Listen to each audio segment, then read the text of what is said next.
All right. Hello. Welcome to VTTV. Tonight is the presidential debate. And we are excited. Drop a comment and let us know where you're joining from. Drop a comment. Let us know where you're joining from.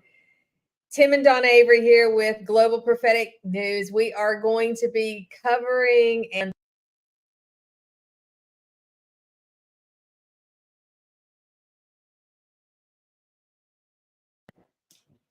all right, so we are going to be discussing this presidential debate. So drop a comment, let us know where you're listening from, share, subscribe if you have not already to our YouTube channel, which is at Visual Testaments. That's Visual Testaments, and we are at Visual Testaments on all of our platforms. So if you're listening to us through Instagram right now, you're going to want to jump on. If Instagram has any technical difficulties, jump onto our YouTube channel at Visual Testaments.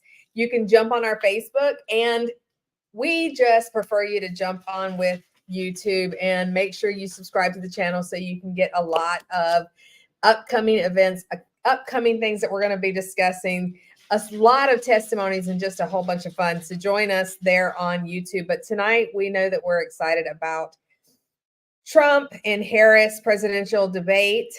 And we want to know where you're joining us from. So drop in the comments where you're joining us from, and drop a train or a donkey in the comments to let us know how you plan to vote. All right, drop a train in the comments if you are part of that Trump train, and drop a donkey if you plan on voting blue, which I can't imagine. This is also sponsored. No, like we've got to stay awake tonight, so we're drinking our great spark. But anyway, drop a train or a donkey. Let us know how you plan to vote. We are currently in Houston, Texas. So Tim and I will be on this broadcast in and out. He will be hopping on when he can, but I want to get an area on here of really where you're from and where you're tuning in from, and what you are most wanting to hear, the discussions of, whether it's open borders, whether it is about the abortion topic. I know that pro-life or pro-choice is a big one, of course, for us. A lot of our viewers know where we stand. We are pro-life all the way. Our story tells you why, if you've ever heard our story. So we want to hear the discussions. We want to hear what you're planning on looking forward to as they debate this. So I know that Trump's been looking forward to this for a while. And I know that it's been very interesting to hear that Kamala is now apparently saying that he seems nervous about it, or which I can't imagine. He's shook the hand of Korean prime ministers. He's not in the least bit, I'm sure, concerned about a Trump face-off with Kamala. So yeah, let us know again where you're listening from, where you're hopping on from, where you're watching from. Put it in the comments. Put it in the comments if you are voting from the Trump train.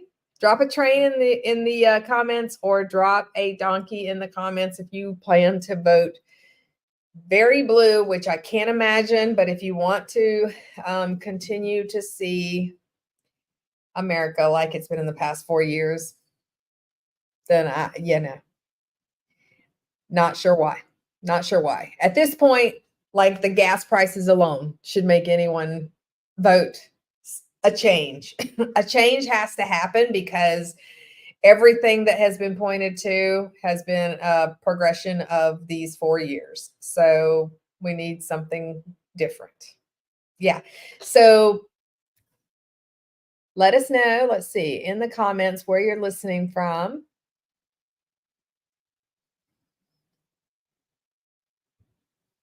This is pretty exciting. I think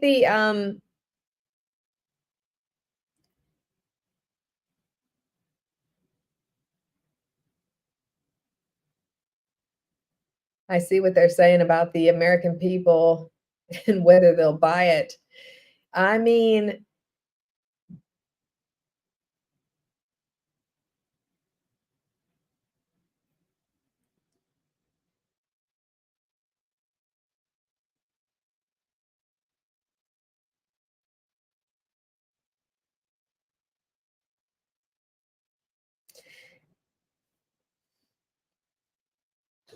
the media is definitely,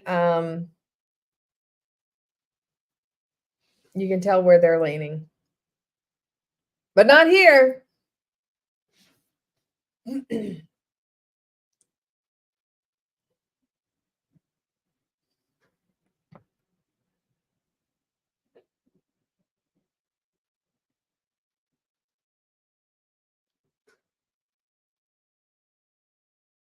Yeah, so drop a comment. Let us know where you're listening from. Let us know what you're most excited about to hear on tonight's presidential debate.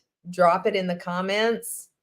We would love to post some of your questions.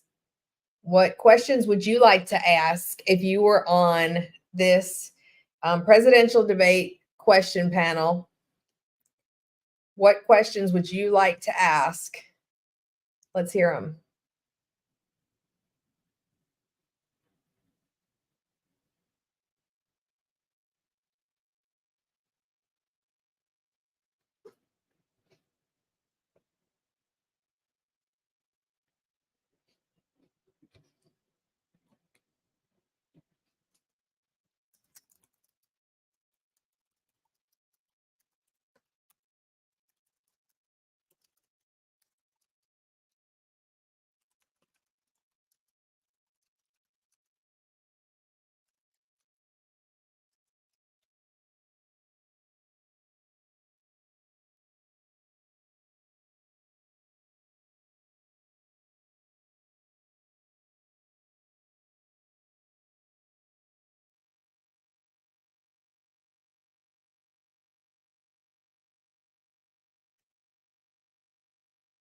Yeah. So, what questions would you ask if you were part of this questionnaire panel? What would you ask and who would you ask it to? Whether it's Trump or Harris, what would you ask if you could be part of the questionnaire team? What question would you be asking for Trump or Harris? Let us hear from you. Drop in the comments what questions you would be asking. Let us hear.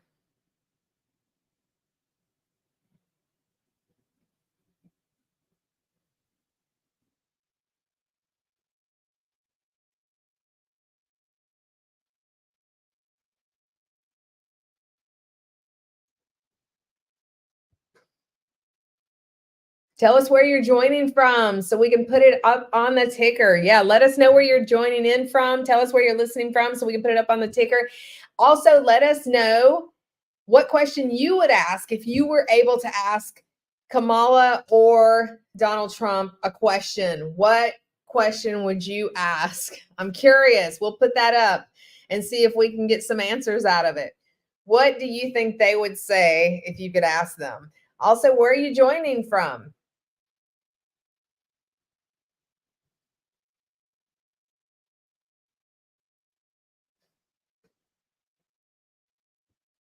Really, I mean, poll averages at 47%. Do you guys believe that? Do you really believe 47% and 45%? I mean, aside from maybe dead people like voting and turning in some percentages, where are they getting this from? That's almost like, they said, who's they? I don't believe that. What do you actually think the true numbers are? Do you believe it's 47 and 45? And if so, I think it's ironic that it's 47 and 45, by the way. I mean, 45th president, 47th president. I mean, it's kind of ironic. So what do you think? What do you think the actual numbers are? 40 47 and 45, I just don't buy it.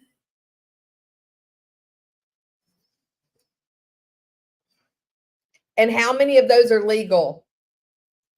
Can they actually, or should they actually be able to vote? I mean, dead people apparently voted in the last election.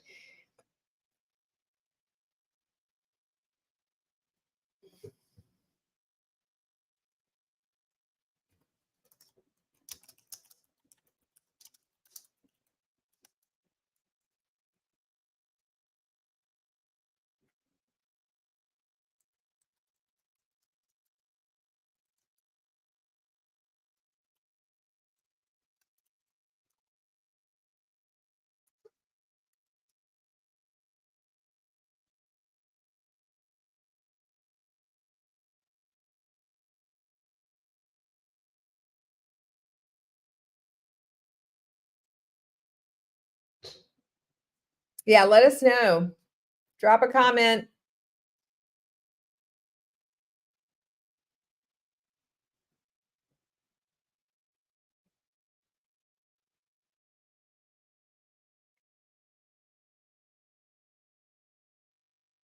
Battleground voters, they're the deciders. Kate Snow is in Pennsylvania talking to those undecided swing voters. Hi, Kate.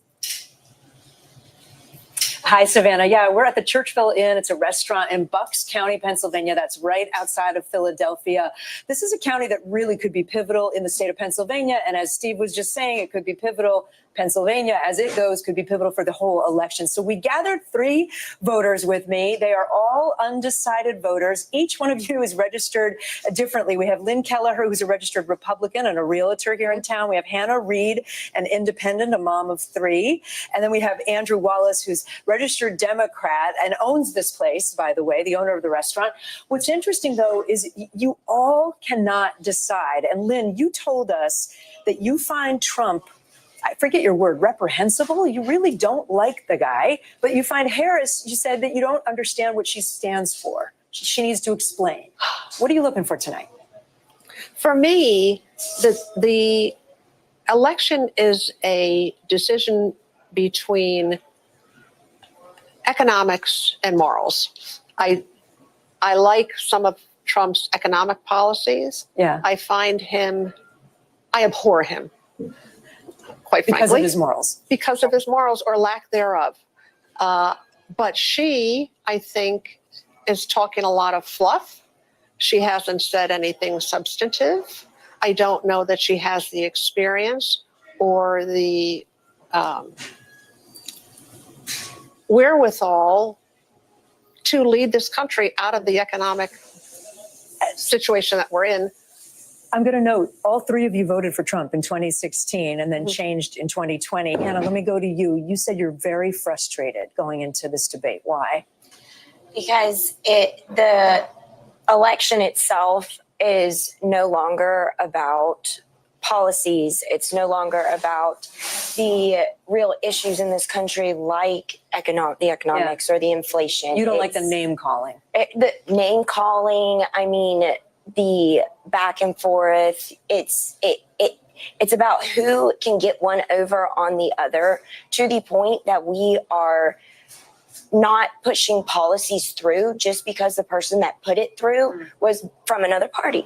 And Andrew, let me ask you about your issues, because we were talking earlier. You like some of the things. You're really big on policies that Trump supports, and then you're also really big on policies that Harris supports. You don't know what you're going to do.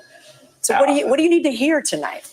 I feel left behind by the Democratic Party. The Democratic Party, Harris received 0 votes. I would have liked to have a say in the primary, and they didn't give me that. I feel that they think that they know what's best for me. Harris hasn't said anything. Harris's policies, a lot of them, have just been stolen from Trump. Taxes on tips, putting up the border wall. She's said absolutely nothing of her own with her own ideas. So I'm waiting to see anything from her that is an original idea and not stolen from the other candidate. All right, guys, we're going to watch this debate together. And Savannah and Lester, we will certainly report back on sort of what the reactions are here in the room. It's an instant focus group. Yeah, Back to some you. important voices to hear. Kate, thanks very much. Let me bring in two experts at debate preparation. Greg Craig served as White House counsel in the Obama administration. He prepped John Kerry by playing George W. Bush. And Judd Gregg is a former senator from New Hampshire who prepped George W. Bush by playing John Kerry. And Senator, let me begin with you.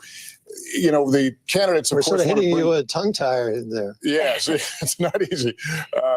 The Harris folks really want to put forth her and introduce her to people who don't know a lot about her right now. Is this a good time for any candidate to change who they are, who the viewers and voters perceive them to be? People can't change themselves.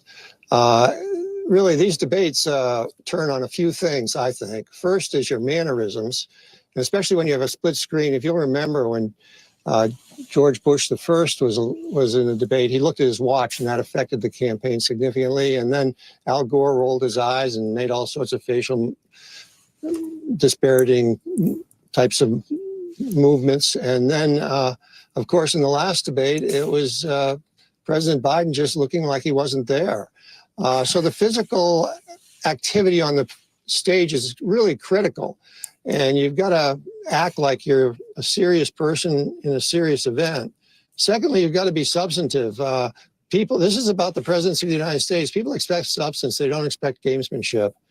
And third, a little self-deprecating humor doesn't work. That doesn't hurt. It's nice to know that the person can connect with you because they are willing to talk about themselves in a humorous way. And so those three elements are really critical to defining an individual and whether they connect with the audience. But you can't change yourself just for a debate. That's impossible. Well, it's fun to talk to both of you because you've had this rare opportunity to actually play the opposing candidate. So we know you from politics, but apparently you have acting chops as well. Greg, as I turn to you, you helped President Obama and I think Senator Kerry as well. So if you were advising Kamala Harris, what would you tell her to do? Because obviously Donald Trump is an opponent unlike any other. I agree with that. I think on the issue of substance and policy, she's just going to be fine. She's disciplined. She's hardworking. Her real challenge, I think, is managing Trump, because whereas Vice President Harris is the captain and quarterback of Team Normal, former President Trump is really the four-star general of Team Crazy, and you can't really guess or predict exactly what he's going to be saying or doing. It's going to be a stream of consciousness. There's going to be non sequiturs. There's going to be one falsehood after another. So I'm going to be interested in finding out how she manages to deal with him. I think he's likely to get under her skin more than she's likely to get under his skin. And is she going to lose it? She would probably have every right to get angry or emotional or lecture him. But I think if she manages this guy in this debate, she'll be president of the United States. Senator Craig and Greg Craig, good to have both of you with us. Not easy, right? Not easy at all, but nice to have your perspective. Speaking of an interesting perspective, there's only two people sitting at this desk right now who have actually moderated general election debates, which I would like to say seems like the most thankless job in America, but you both survived. We got Kristen Welker here. Hallie's done some primary debates. I'm out of my Me league. too. I No, know. but this Yeah. this is next level. Lester, first of all, without triggering you, what do you remember about doing the debate in 2016? I remember how lonely it felt because we were, when both of us did it, was under the auspices of the Presidential Debate Commission. Mm-hmm. You're a solo out there. You've got your back is to in this giant room full of people, and there were estimates of 100 million people watching. At the same time, it's such a privilege to do things like this, but you're getting people are, leading up to it, or is he going to fact check you? Every time you turn on cable TV, they're talking about you and what they think you're going to do or what you're thinking. I don't know if Kristen felt the same thing, but I think of David and Lindsay tonight. It's not an easy task. Oh, it's definitely not. And when you talk about feeling lonely, part of that is because there's no one in your ear telling you or giving you editorial backup. Look, I think there's no greater weight than the moments before heading into a general election debate, because you are asking questions on behalf of the people who Kate was just interviewing, on behalf of the American people. So you want the questions to be understandable, digestible, not coming from Washington and politics, but from a place of people's dining room tables. And the best thing that you can say about a moderator is that you don't remember That's who exactly moderated. Well, That's I was exactly going to right. say, and since it's over, I can say these can make a career, they can break a Yeah. career. And a lot of times the criticism is quite harsh for a moderator who does fact check in real time. I can think of a moderator who got in trouble for that. And for moderators who don't, it's sort of darned if you do, darned if you don't. I think the way to deal with that is to ask follow-up questions, make sure you're getting answers to the questions that you ask. It's also a question for the candidates. And there is a question of how much tonight, as we bring it back to what we're going to see in just about 11 minutes from now, is how much will Vice President Harris fact check former President Trump and vice versa. Although it is clear, we know from past debates that the former president does say things that are not true on this stage. I've talked to people in her orbit who say if she spent the night fact checking, in their view, she'd never get anything else in. So she's got to pick her moments in that space. We're also seeing, even as we've been on the air tonight, former President Trump already, his campaign, his team, kind of working the refs here already, preemptively going after the moderators. It's always a factor. I was just going to say, I mean, it's not terribly recent, but I remember it's in the last 10, 15 years, it's become a lot more common to attack the moderator. I remember when you would never see the candidates go out and go after the moderator. I remember Newt Gingrich doing it in a Republican primary, I think in 2016 or something like that. And that was different. Well, two things. You've got to feel the room. And it took me several minutes to feel the room, feel the temperature of the candidates. The other thing is, having done a lot of debates, including a presidential debate, I swore a long time ago I would never publicly judge a debate moderator. That's right. It is an incredibly difficult job, and my hat's off to anyone who has done it. Absolutely. And you try to tune out any criticism that you might be getting heading into At home, But you know exactly what their stomachs feel like I 10 sure minutes do. away from the debate now. I'm starting to feel as I bad. know, having moments of feeling for them. Thanks for all this. This was great. We'll take a break. We're less than 10 minutes away from the big moment as Kamala Harris and Donald Trump get ready to face off and meet for the first time ever. I hope you can stay with us. It's going to be fun. Welcome.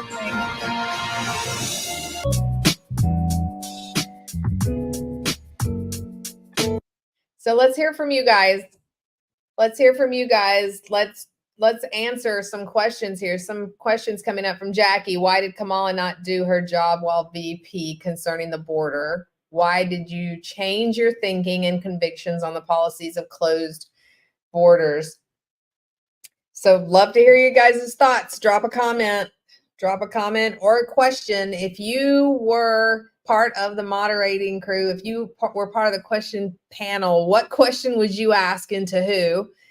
So we can put it here on the ticker and have everybody chime in. I definitely think that that's a great question, Jackie. I personally think we talked about this earlier on a live that we did, and I had been asking, I feel like it's even beyond closed borders. I feel like we need to pull it all the way back to checking visas and everything else before you even get, because there's airspace, land space, cruise ships, airlines. So there's so many other ways. I mean, we could look at 9/11 tomorrow as I still have big questions about that. I feel like our borders were open by air a long time ago. So even if we do close and we do need to build a wall, and in Tim and I's opinion, we definitely need to build a wall. So if you're listening, we're on the Trump train all the way, but we want to hear from everyone. We want to hear from you guys. What are you, drop a train in there if you are voting Trump. Drop a donkey in there if you are planning to vote blue. We want to hear the questions that you would have and why you would ask them. We'd love to hear that. Welcome, Maida. Mark, Reba, Anner, Thomas.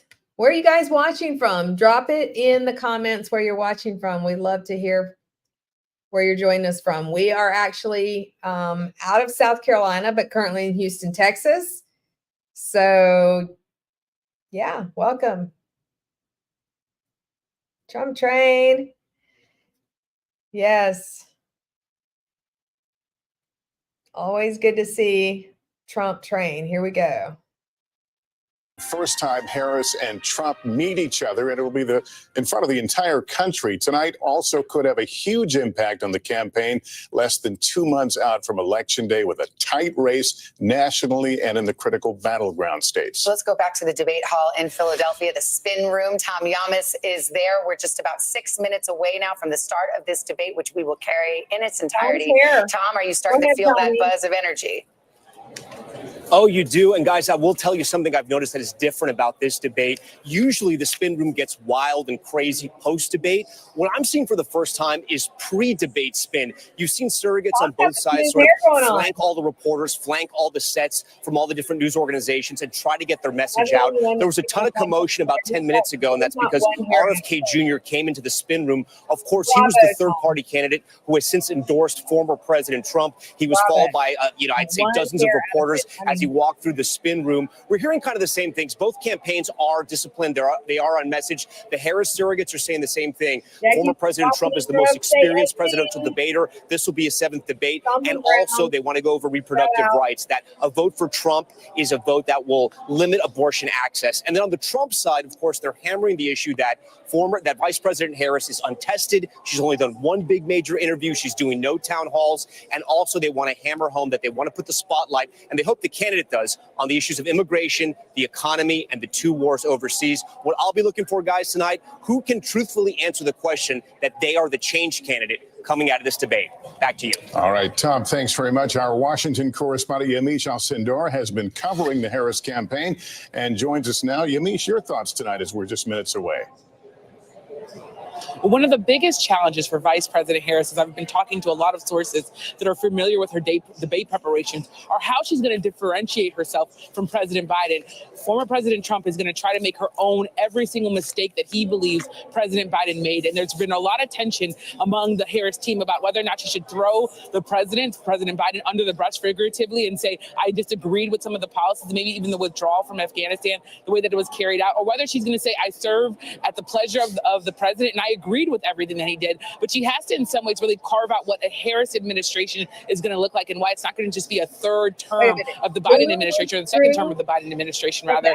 And the other thing that she's really going to have to do is not get pulled into personal attacks by former President Trump. They expect him to, at some point, maybe lose it. They're going to try to bait him a bit to try to lash out at her. But she really wants to remain calm, because her biggest thing that she wants to do is really introduce herself to undecided voters and voters who might not be familiar with her background, her middle-class background, that she's a child of immigrants. They really want her team really make sure that she defines herself. So that's also a big challenge that I'll be watching for, how she does that. Back to you. All right, Yamiche, thank you so much. And let's turn now to NBC's Dasha Burns, who covers the Trump campaign and joins us now. What are you hearing from the Trump campaign about the preparations tonight?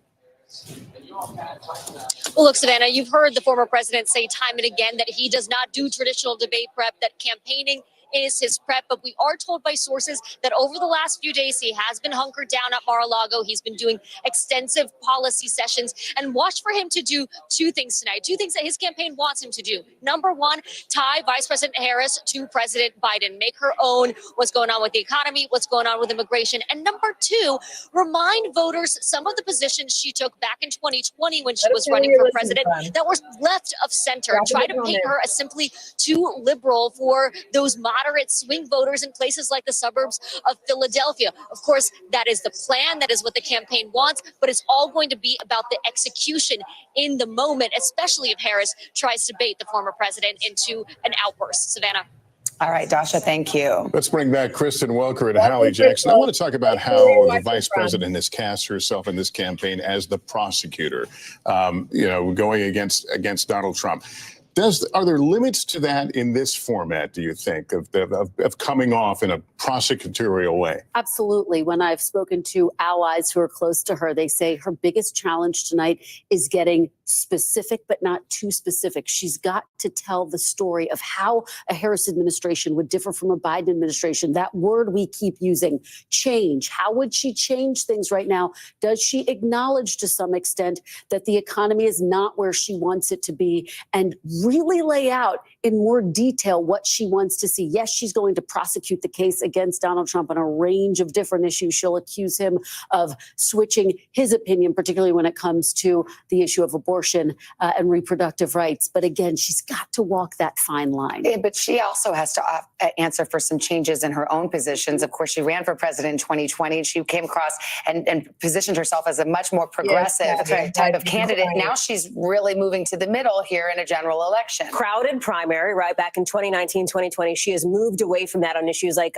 for example, mandated gun buybacks for automatic rifles, something that she no longer supports. Fracking, for example, something that she has changed her position position on as well. You look at Medicare for All, a position that she's backed away from. Watch for the former president to try to go after some of these issues. And I'll tell you, to bring it back to the voters, that panel with Kate Snow is super interesting. The economy came up again and again. And even though this summer, for the first time, inflation dipped below 3% for the first time since March of 2021, people don't feel great about it right now. So how does Vice President Harris address that moving forward? And let me briefly go there and talk about his physical performance. It's been noted by many that the former president has tended to be more rambling, disjointed in many of his answers at a time that we were focusing on Joe Biden. Is that something that folks will be watching carefully? He's now, of course, the older candidate now. Okay, we will be back with you. It's the top of the hour now, 9 o'clock on the East Coast here in New York and in Philadelphia, the room where it's about to happen. We're just seconds away now from tonight's first and perhaps last presidential debate between Vice President Kamala Harris and former President Donald Trump. As we've noted, this will be the first time these candidates have met in person, and it's happening on a debate stage. Also, the first debate since President Biden left the race over the summer and Harris became the Democratic nominee. A lot has happened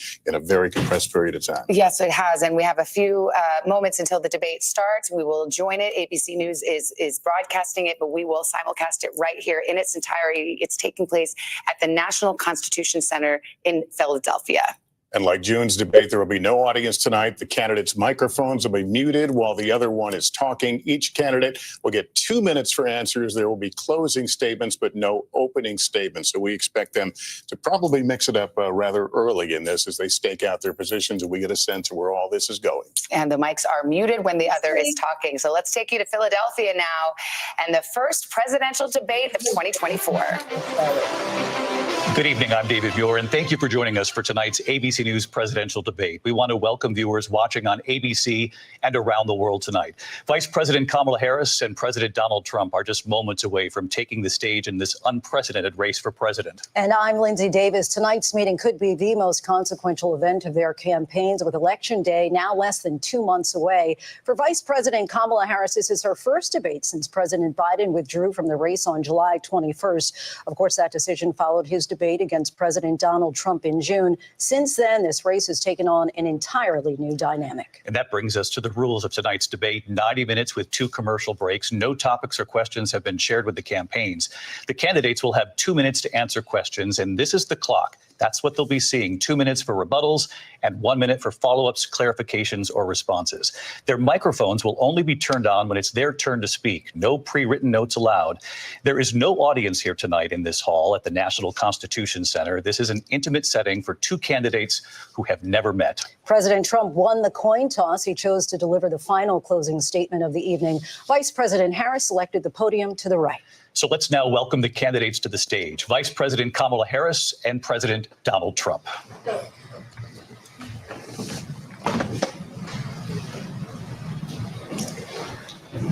Kamala Harris. Let's have a good debate. Nice to see you. Have fun. Thank you.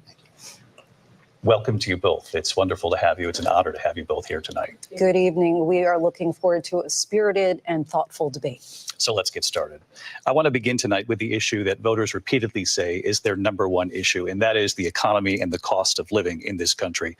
Vice President Harris, you and President Trump were elected 4 years ago, and your opponent on the stage here tonight often asks his supporters, are you better off than you were 4 years ago?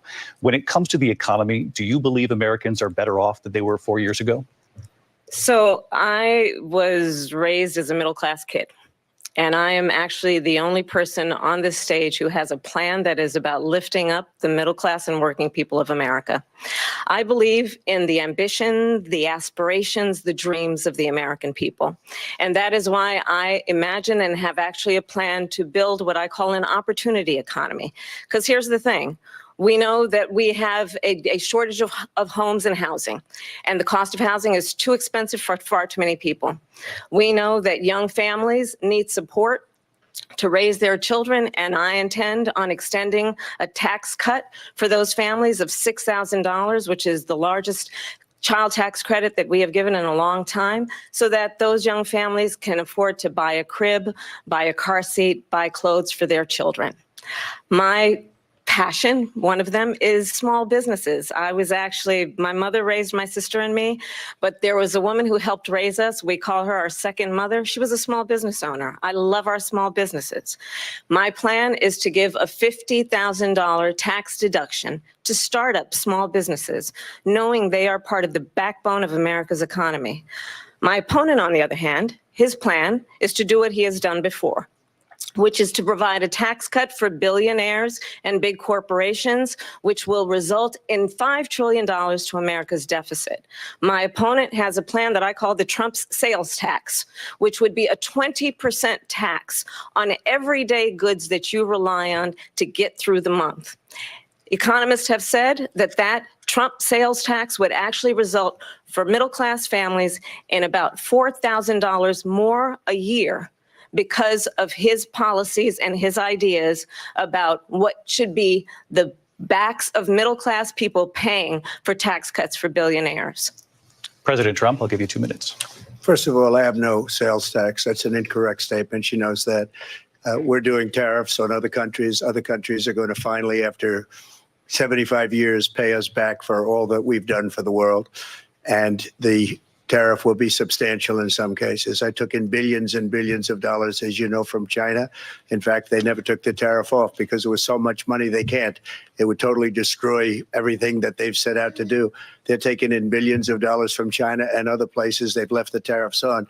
When I had it, I had tariffs, and yet I had no inflation.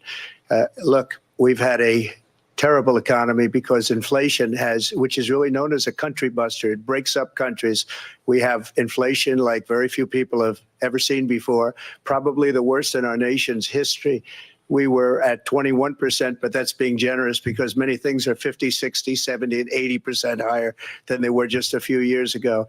This has been a disaster for people, for the middle class, but for every class. On top of that, we have millions of people pouring into our country from prisons and jails, from mental institutions and insane asylums, and they're coming in and they're taking jobs that are occupied right now by African Americans and Hispanics, and also unions. Unions are going to be affected very soon. And you see what's happening. You see what's happening with towns throughout the United States. You look at Springfield, Ohio. You look at Aurora in Colorado. They are taking over the towns. They're taking over buildings. They're going in violently.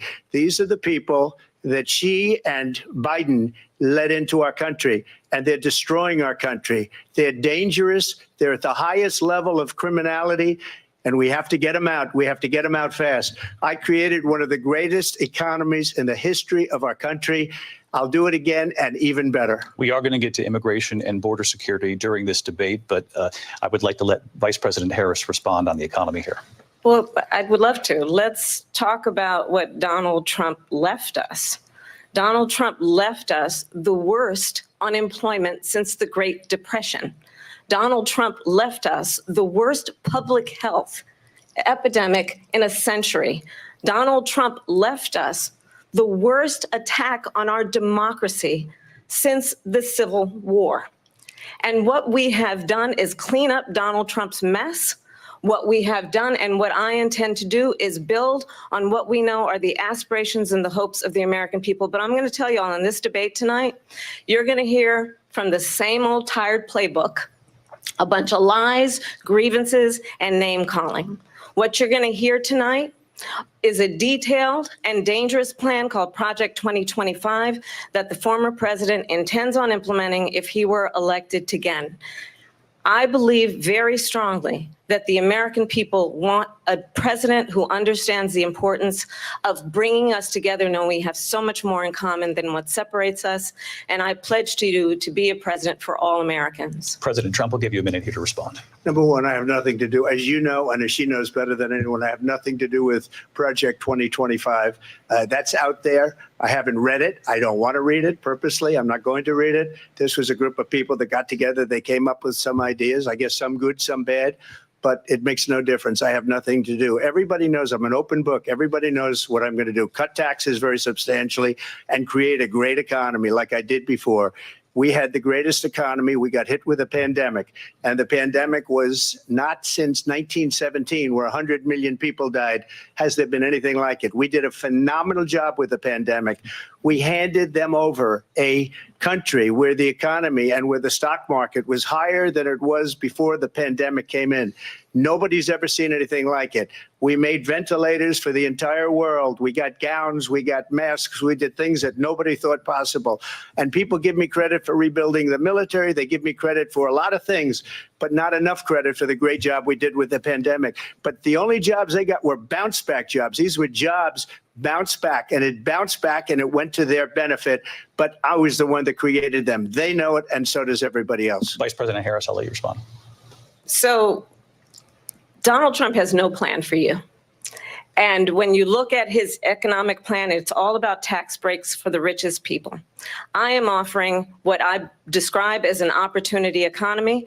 And the best economists in our country, if not the world, have reviewed our relative plans for the future of America.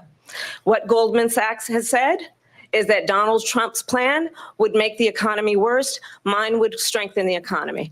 What the Wharton School has said is Donald Trump's plan would actually explode the deficit. 16 Nobel laureates have described his economic plan as something that would increase inflation and by the middle of next year would invite a recession. You just have to look at where we are and where we stand on the issues. And I'd invite you to know that Donald Trump actually has no plan for you because he is more interested in defending himself than he is in looking out for you. That's just a soundbite. They gave her that to say. Look, I went to the Wharton School of Finance, and many of those professors, the top professors, think my plan is a brilliant plan. It's a great plan. It's a plan that's going to bring up our worth, our value as a country. It's going to make people want to be able to go and work and create jobs and create a lot of good, solid money for our country. And just to finish off, she doesn't have a plan. She copied Biden's plan, and it's like 4 sentences, like run, spot, run. 4 sentences that are just, oh, we'll try and lower taxes. She doesn't have a plan. Take a look at her plan. She doesn't have a plan. Mr. President, I do want to drill down on something you both brought up. The Vice President brought up your tariffs. You responded, and let's drill down on this because your plan is what she calls is essentially a national sales tax. Your proposal calls for tariffs, as you pointed out here, on foreign imports across the board. You recently said that you might double your plan, imposing tariffs up to 20% on goods coming into this country. As you know, many economists say that with tariffs at that level, costs are then passed on to the consumer. Vice President Harris has argued it'll mean higher prices on gas, food, clothing, medication, arguing it costs the typical family nearly $4,000 a year. Do you believe Americans can afford higher prices because of tariffs? They're not going to have higher prices. What's going to have and who's going to have higher prices is China and all of the countries that have been ripping us off for years. I was the only president ever. China was paying us hundreds of billions of dollars, and so were other countries. And, you know, if she doesn't like them, they should have gone out and they should have immediately cut the tariffs. But those tariffs are there 3.5 years now under their administration. We are going to take in billions of dollars, hundreds of billions of dollars. I had no inflation, virtually no inflation. They had the highest inflation perhaps in the history of our country because I've never seen a worse period of time. People can't go out and buy cereal or bacon or eggs or anything else. The people of our country are absolutely dying with what they've done. They've destroyed the economy. And all you have to do is look at a poll. The polls say 80 and 85 and even 90% that the Trump economy was great, that their economy was terrible. Vice President Harris, I do want to ask for your response. And you heard what the president said there, because the Biden administration did keep a number of the Trump tariffs in place. So how do you respond? Well, let's be clear that the Trump administration resulted in a trade deficit, one of the highest we've ever seen in the history of America. He invited trade wars. You want to talk about his deal with China? What he ended up doing is under Donald Trump's presidency, he ended up selling American chips to China to help them improve and modernize their military.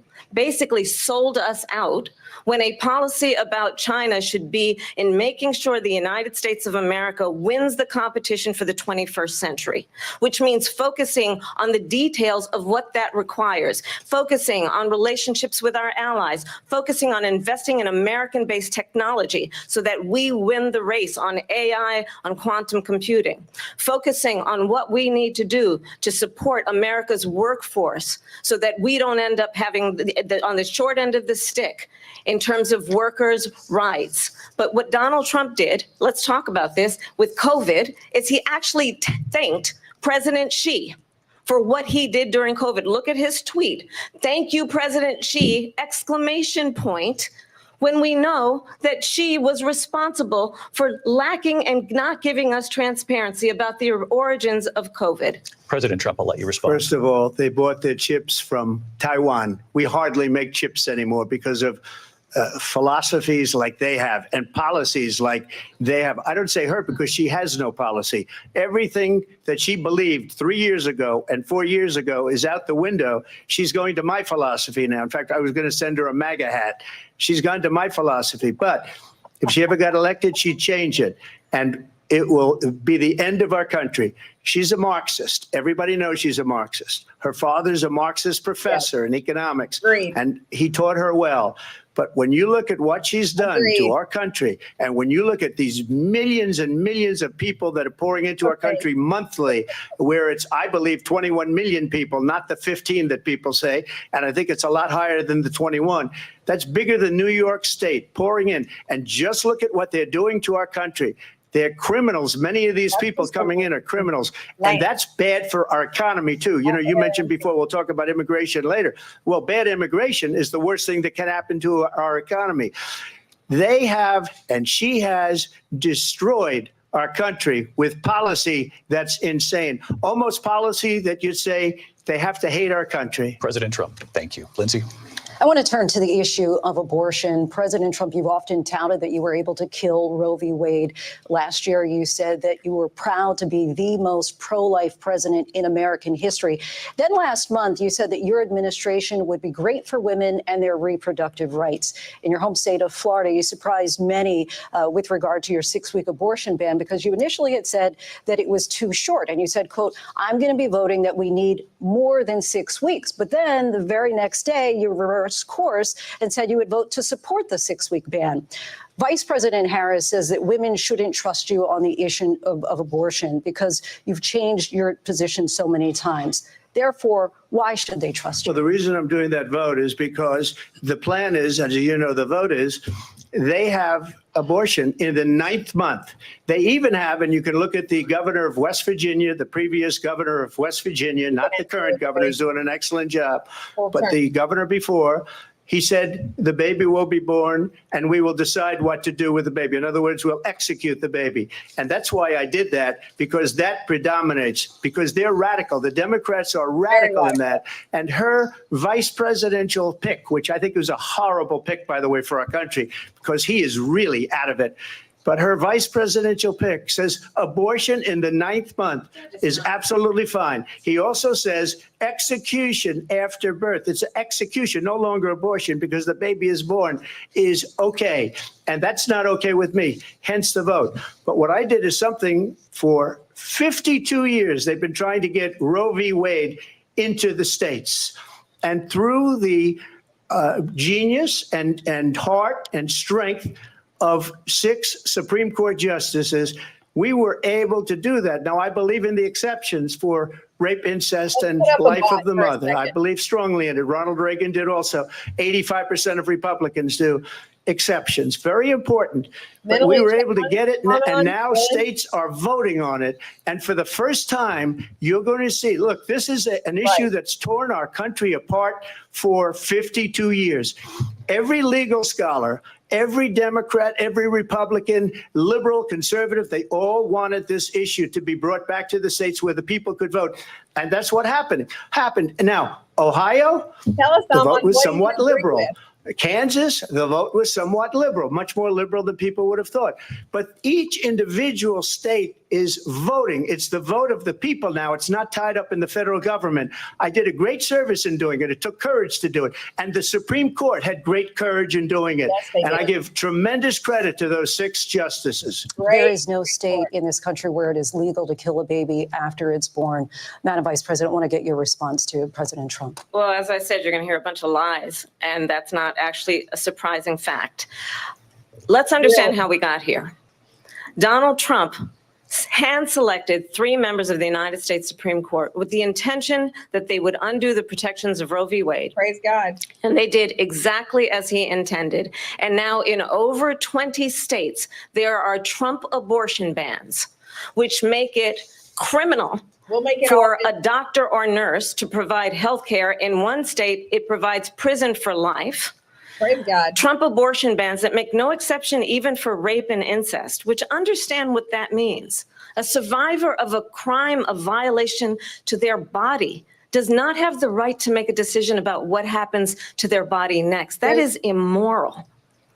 And one does not have to abandon their faith or deeply held beliefs to agree. The government, and Donald Trump certainly, should not be telling a woman what to do with her body. I have talked with women around our country.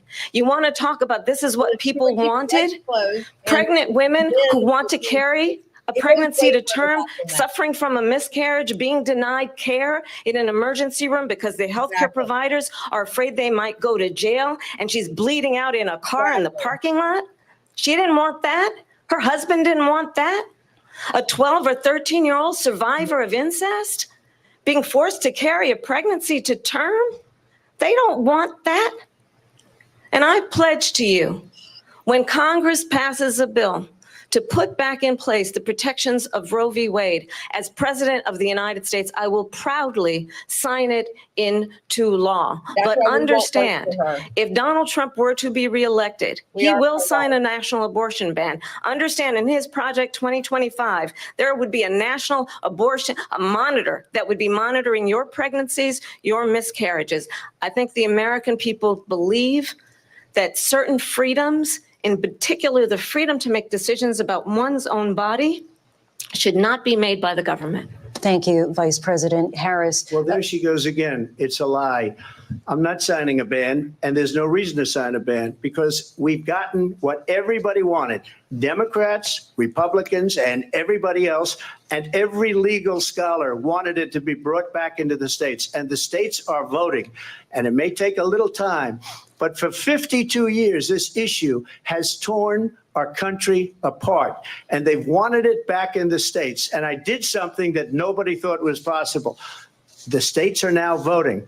What she says is an absolute lie. And as far as the abortion ban, no, I'm not in favor of abortion ban, but it doesn't matter because this issue has now been taken over by the states. Would you veto a national abortion ban if it came Well, I to your won't desk? have to because, again, 2 things. Number one, she said she'll go back to Congress. She'll never get the vote. It's impossible for her to get the vote, especially now with the 50-50, essentially 50-50 in both Senate and the House. She's not going to get the vote. She can't get the vote. She won't even come close to it. So it's just talk. You know what it reminds me of? When they said they're going to get student loans terminated, and it ended up being a total catastrophe. The student loans, and then her, I think probably her boss, if you call him a boss, he spends all his time on the beach. But look, her boss went out and said, we'll do it again. We'll do it a different way. And he went out, got rejected again by the Supreme Court. So all these students got taunted with this whole thing about this whole idea and how unfair that would have been. Part of the reason they lost to the millions and millions of people that had to pay off their student loans. They didn't get it for free, but they were saying it's the same way that they talked about that they talk about abortion. But if I could just get a yes or no, because your running mate, J.D. Vance, has said that you would veto if it did come to your desk. Well, I didn't discuss it with J.D. In all fairness, J.D. And I don't mind if he has a certain view, but I think he was speaking for me, but I really didn't. Look, we don't have to discuss it because she'd never be able to get it, just like she couldn't get student loans. They couldn't get student loans. They didn't even come close to getting student loans. They taunted young people and a lot of other people that had loans. They can never get this approved. So it doesn't matter what she says about going to Congress. Well, wonderful. Let's go to Congress, do it. But the fact is that for years, they wanted to get it out of Congress and out of the federal government. And we did something that everybody said couldn't be done. And now you have a vote of the people on abortion. Vice President Harris, want to give you your time to respond, but I do want to ask, would you support any restrictions on a woman's right to an abortion? I absolutely support reinstating the protections of Roe v. Wade. And as you rightly mentioned, nowhere in America is a woman carrying a pregnancy to term and in asking for an abortion. That is not happening. It's insulting to the women of America. And understand what has been happening under Donald Trump's abortion bans. Couples who pray and dream of having a family are being denied IVF treatments. What is happening in our country? Working people, working women who are working 1 or 2 jobs, who can barely afford childcare as it is, have to travel to another state to get on a plane sitting next to strangers to go and get the health care she needs. Barely can afford to do it, and what you are putting her through is unconscionable. And the people of America have not, the majority of Americans believe in a woman's right to make decisions about her own body. And that is why in every state where this issue has been on the ballot, in red and blue states both, the people of America have voted for freedom. Vice President Harris, excuse me, I have to respond. Another lie. It's another lie. I have been a leader on IVF, which is fertilization. The IVF, I have been a leader. In fact, when they got a very negative decision on IVF from the Alabama courts, I saw the people of Alabama and the legislature 2 days later voted it in. I've been a leader on it. They know that, and everybody else knows it. I have been a leader on fertilization, IVF. And the other thing, you should ask, will she allow abortion in the 8th month, 9th month, 7th month? Come on. Okay, would you do that? Why don't you ask her that question? Why don't you answer That's the problem. question? Would you because veto? Under Roe v. Answer Wade, the question, would you veto? You could do abortions in the 7th month, the 8th month, the 9th That's month, not true. and probably after birth. Just look at the governor, former governor of Virginia. The governor of Virginia said, we put the baby aside and then we determine what we want to do with the baby. President Trump, thank you. We're going to turn now to immigration and border security. We know it's an issue that's important to Republicans, Democrats, voters across the board in this country. Vice President Harris, you were tasked by President Biden with getting to the root causes of migration from Central America. We know that illegal border crossings reached a record high in the Biden administration. This past June, President Biden imposed tough new asylum restrictions. We know the numbers since then have dropped significantly. But my question to you tonight is, why did the administration wait until 6 months before the election to act? And would you have done anything differently from President Biden on this? So I'm the only person on this stage who has prosecuted transnational criminal organizations for the trafficking of guns, drugs, and human beings. And let me say that the United States Congress, including some of the most conservative members of the United States Senate, came up with a border security bill, which I supported. And that bill would have put 1,500 more border agents on the border to help those folks who are working there right now overtime, trying to do their job. It would have allowed us to stem the flow of fentanyl coming into the United States. I know there are so many families watching tonight who have been personally affected by the surge of fentanyl in our country. That bill would have put more resources to allow us to prosecute transnational criminal organizations for trafficking in guns, drugs, and human beings. But you know what happened to that bill? Donald Trump got on the phone, called up some folks in Congress and said, kill the bill. And you know why? Because he'd prefer to run on a problem instead of fixing a problem. And understand, this comes at a time where the people of our country actually need a leader who engages in solutions, who actually addresses the problems at hand. But what we have in the former president is someone who would prefer to run on a problem instead of fixing a problem. And I'll tell you something, he's going to talk about immigration a lot tonight, even when it's not the subject that is being raised. And I'm going to actually do something really unusual, and I'm going to invite you to attend one of Donald Trump's rallies, because it's a really interesting thing to watch. You will see during the course of his rallies, he talks about fictional characters like Hannibal Lecter. He will talk about windmills cause cancer. And what you will also notice is that people start leaving his rallies early out of exhaustion and boredom. And I will tell you, the one thing you will not hear him talk about is you. You will not hear him talk about your needs, your dreams, and your desires. And I'll tell you, I believe you deserve a president who actually puts you first. And I pledge to you that I will. Vice President Harris, thank you. President Trump, on that point, I want to get your response. Well, I would like to respond. Let me just ask, though, why did you try to kill that bill, and successfully so? That would have put thousands of additional agents and officers on the border. First, let me respond as to the Please. rallies. She said people start leaving. People don't go to her rallies. There's no reason to go. And the people that do go, she's bussing them in and paying them to be there and then showing them in a different light. So she can't talk about that. People don't leave my rallies. We have the biggest rallies, the most incredible rallies in the history of politics. That's because people want to take their country back. Our country is being lost. We're a failing nation. And it happened 3.5 years ago. And what's going on here, you're going to end up in World War III, just to go into another subject. What they have done to our country by allowing these millions and millions of people to come into our country, and look at what's happening to the towns all over the United States. And a lot of towns don't want to talk. It's not going to be Aurora or Springfield. A lot of towns don't want to talk about it because they're so embarrassed by it.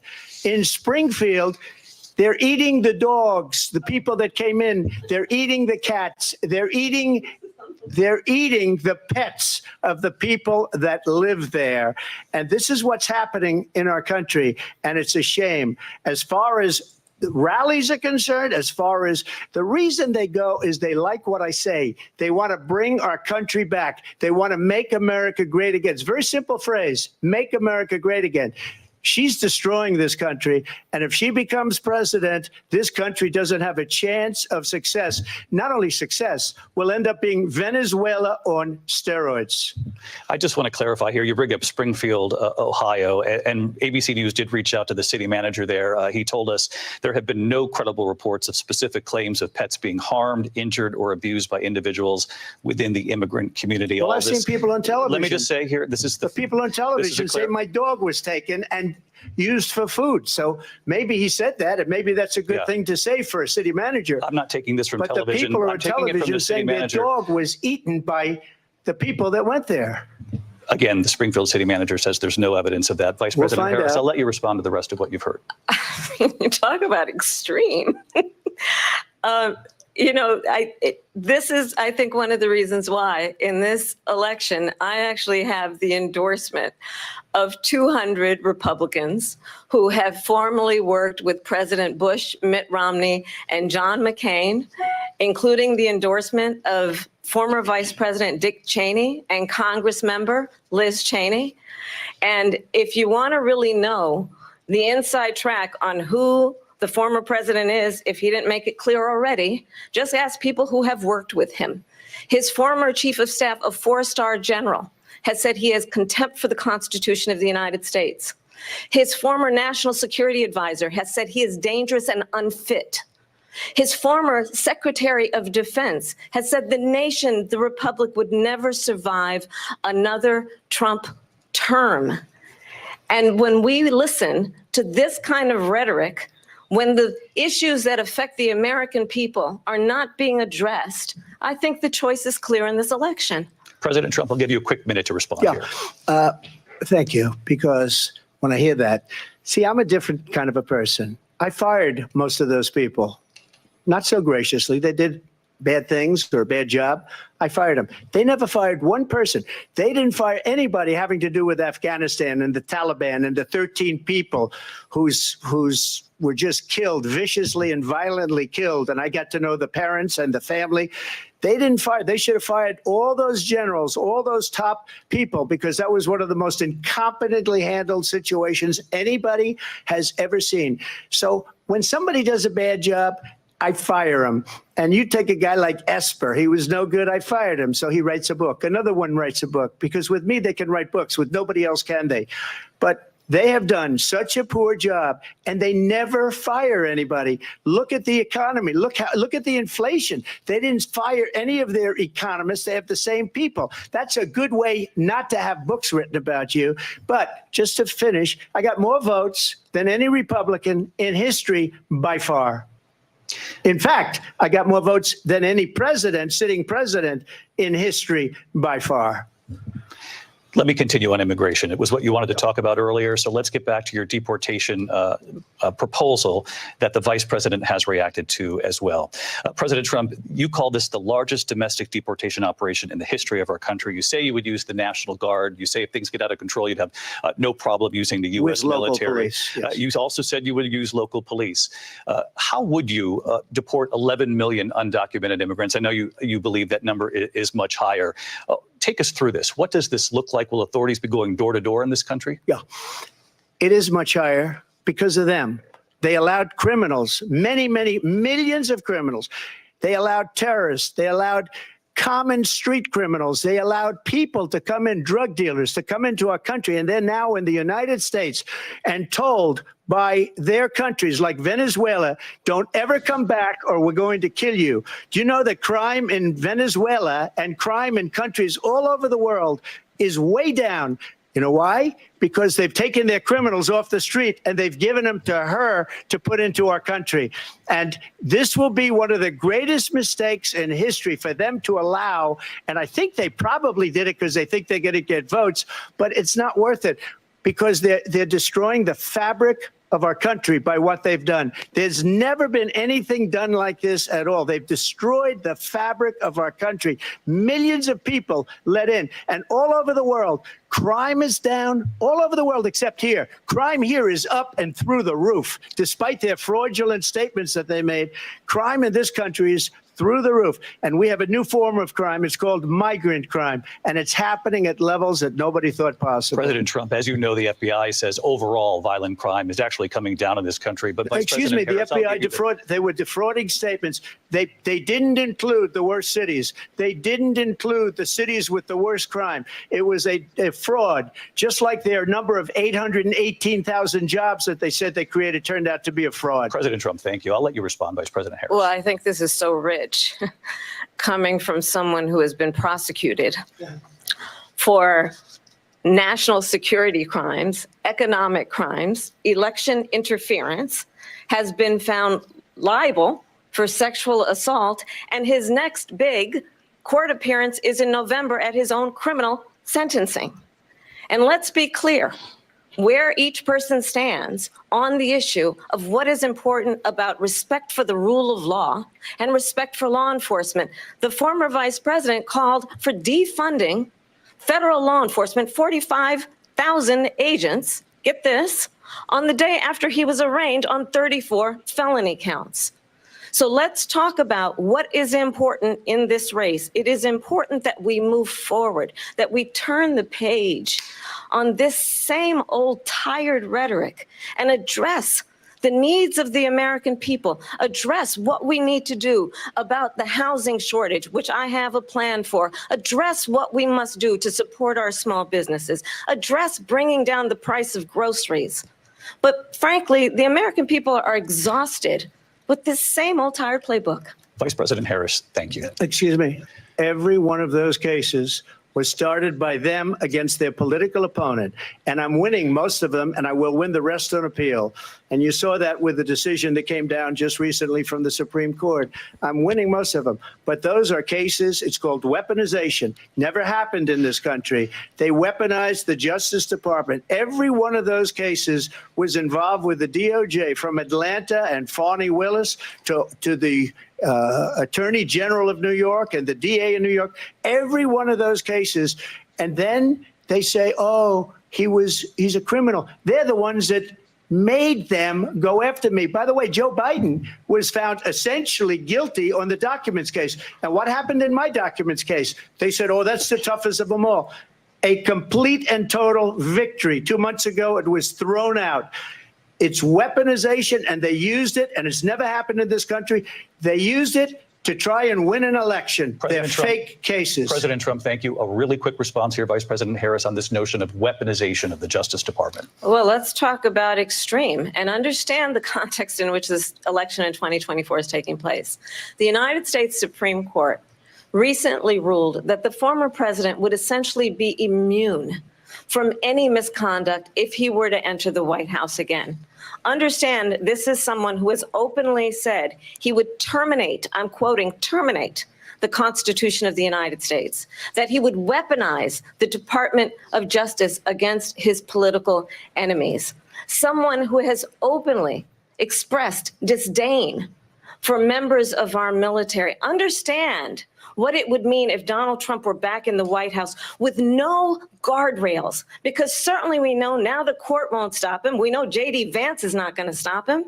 It's up to the American people Vice to President stop Harris, him. thank you. Lindsay? Vice President Harris, in your last run for president. Weaponized, please. We got to This is the continue one that weaponized, not me. She weaponized. I probably took a bullet to the head because of the things that they say about me. They talk about democracy. I'm a threat to democracy. They're the threat to democracy President with a fake Russia investigation We do have a lot to that get- went nowhere. We have a lot to get to. Lindsay? Vice President Harris, in your last run for president, you said you wanted to ban fracking. Now you don't. You wanted mandatory government buyback programs for assault weapons. Now your campaign says you don't.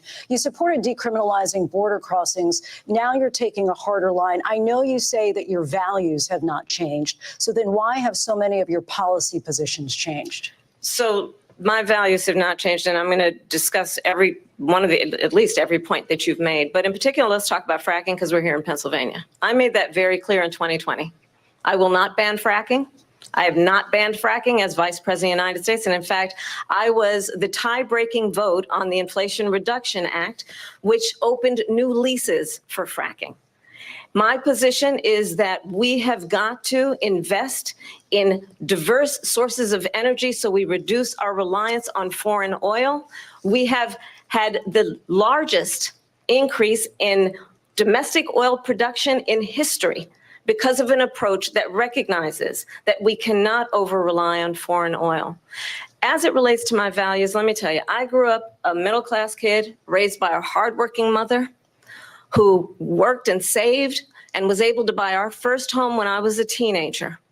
The values I bring to the importance of home ownership, knowing not everybody got handed $400 million on a silver platter and then filed bankruptcy 6 times, is a value that I bring to my work to say we are going to work with the private sector and home builders to increase 3 million homes, increase by 3 million homes by the end of my first term. My work that is related to having a friend when I was in high school who was sexually assaulted by her stepfather. And my focus then on protecting women and children from violent crime is based on a value that is deeply grounded in the importance of standing up for those who are most vulnerable. My work that is about protecting Social Security and Medicare is based on longstanding work that I have done, protecting seniors from scams. My values have not changed. And what is important is that there is a president who actually brings values and a perspective that is about lifting people up and not beating people down and name calling. The true measure of the leader is the leader who actually understands the strength is not in beating people down, it's in lifting people up. I intend to be that president. President Trump, your Well, first of response? all, I wasn't given $400 million. I wish I was. My father was a Brooklyn builder, Brooklyn, Queens, and a great father, and I learned a lot from him. But I was given a fraction of that, a tiny fraction, and I built it into many, many billions of dollars, many, many billions. And when people see it, they are even surprised. So we don't have to talk about that. Fracking, she's been against it for 12 years. Defund the police, she's been against that forever. She gave all that stuff up very wrongly, very horribly, and everybody's laughing at it, okay? They're all laughing at it. She gave up at least 12 and probably 14 or 15 different policies. Like, she was big on defund the police. In Minnesota, she went out, wait a minute, I'm talking now, if you don't mind, please. Does that sound familiar? She went out in Minnesota and wanted to let criminals that killed people, that burned down Minneapolis, she went out and raised money to get them out of jail. She did things that nobody would ever think of. Now she wants to do transgender operations on illegal aliens that are in prison. This is a radical left liberal that would do this. She wants to confiscate your guns, and she will never allow fracking in Pennsylvania. If she won the election, fracking in Pennsylvania will end on day one. Just to finish, one thing so important in my opinion. So I got the oil business going like nobody has ever done before. When they took over, they got rid of it, started getting rid of it, and the prices were going up the roof. They immediately let these guys go to where they were. I would have been 5 times, 4 times, 5 times higher, because you're talking about 3.5 years ago. They got it up to where I was because they had no choice, because the prices of energy were quadrupling and doubling. You saw what happened to gasoline. So they said, let's go back to Trump. But if she won the election, the day after that election, they'll go back to destroying our country, and oil will be dead. Fossil fuel will be dead. We'll go back to windmills, and we'll go back to solar, where they need a whole desert to get some energy to come out of. You ever see a solar plant? By the way, I'm a big fan of solar, but they take 400, 500 acres of desert President soil. Trump, we have a These lot are of not good issues things that for we the have to get environment to. that We're she out of time. understands. Thank you. Lindsay, thank you. We have an election in just 56 days. And I want to talk about the peaceful transfer of power, which, of course, we all know is a cornerstone of our democracy, and the role of a president in a moment of crisis. Mr. President, on January 6th, you told your supporters to march to the Capitol. You said you would be right there with them. The country and the world saw what played out of the Capitol that day, the officers coming under attack. Aides in the West Wing say you watched it unfold on television off the Oval Office. You did send out tweets, but it was more than 2 hours before you sent out that video message telling your supporters to go home. Is there anything you regret about what you did on that day? You just said a thing that isn't covered. Peacefully and patriotically, I said during my speech, not later on. Peacefully and patriotically.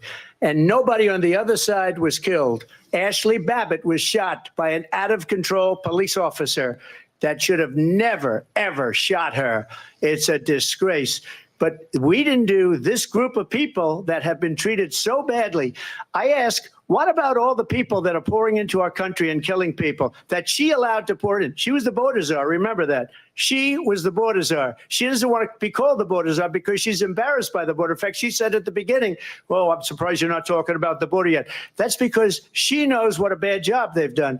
What about those people? When are they going to be prosecuted? When are these people from countries all over the world, not just South America? They're coming in from all over the world, David, all over the world. And crime rates are down all over the world because of it. But let me just when are those, David, when are those people going to be prosecuted? When are the people that burned down Minneapolis going to be prosecuted? Or in Seattle? They went into Seattle. They took over a big percentage of the city of Seattle. When are those people going to be prosecuted? Right. But let me just ask you. Might ask her that question. You were the president. You were watching it unfold on television. It's a very simple question as we move forward toward another election. Is there anything you regret about what you did on that day? Yes, sir. I had nothing to do with that other than they asked me to make a speech. I showed up for a speech. I said, I think it's going to be big. I went to Nancy Pelosi and the mayor of Washington, D.C., and the mayor put it back in writing, as you know. I said, you know, this is going to be a very big rally or whatever you want to call it. And again, it wasn't done by me. It was done by others. I said, I'd like to give you 10,000 National Guard or soldiers. They rejected me. Nancy Pelosi rejected me. It was just 2 weeks ago, her daughter has a tape of her saying she is fully responsible for what happened. They want to get rid of that tape. It would have never happened if Nancy Pelosi and the mayor of Washington did their jobs. I wasn't responsible for security. Nancy Pelosi was responsible. She didn't do her job. The question was about you as president, not about former Speaker Pelosi. But I do want Vice President Harris to respond here. I was at the Capitol on January 6th. I was the vice president-elect. I was also an acting senator. I was there. And on that day, the president of the United States incited a violent mob to attack our nation's capital, to desecrate our nation's capital. On that day, 140 law enforcement officers were injured, and some died. And understand, The former president has been indicted and impeached for exactly that reason. But this is not an isolated situation. Let's remember Charlottesville, where there was a mob of people carrying tiki torches, spewing anti-Semitic hate. And what did the president then at the time say? There were fine people on each side. Let's remember that when it came to the Proud Boys, a militia, the former president said, stand back and stand by. So for everyone watching who remembers what January 6th was, I say, we don't have to go back. Let's not go back. We're not going back. It's time to turn the page.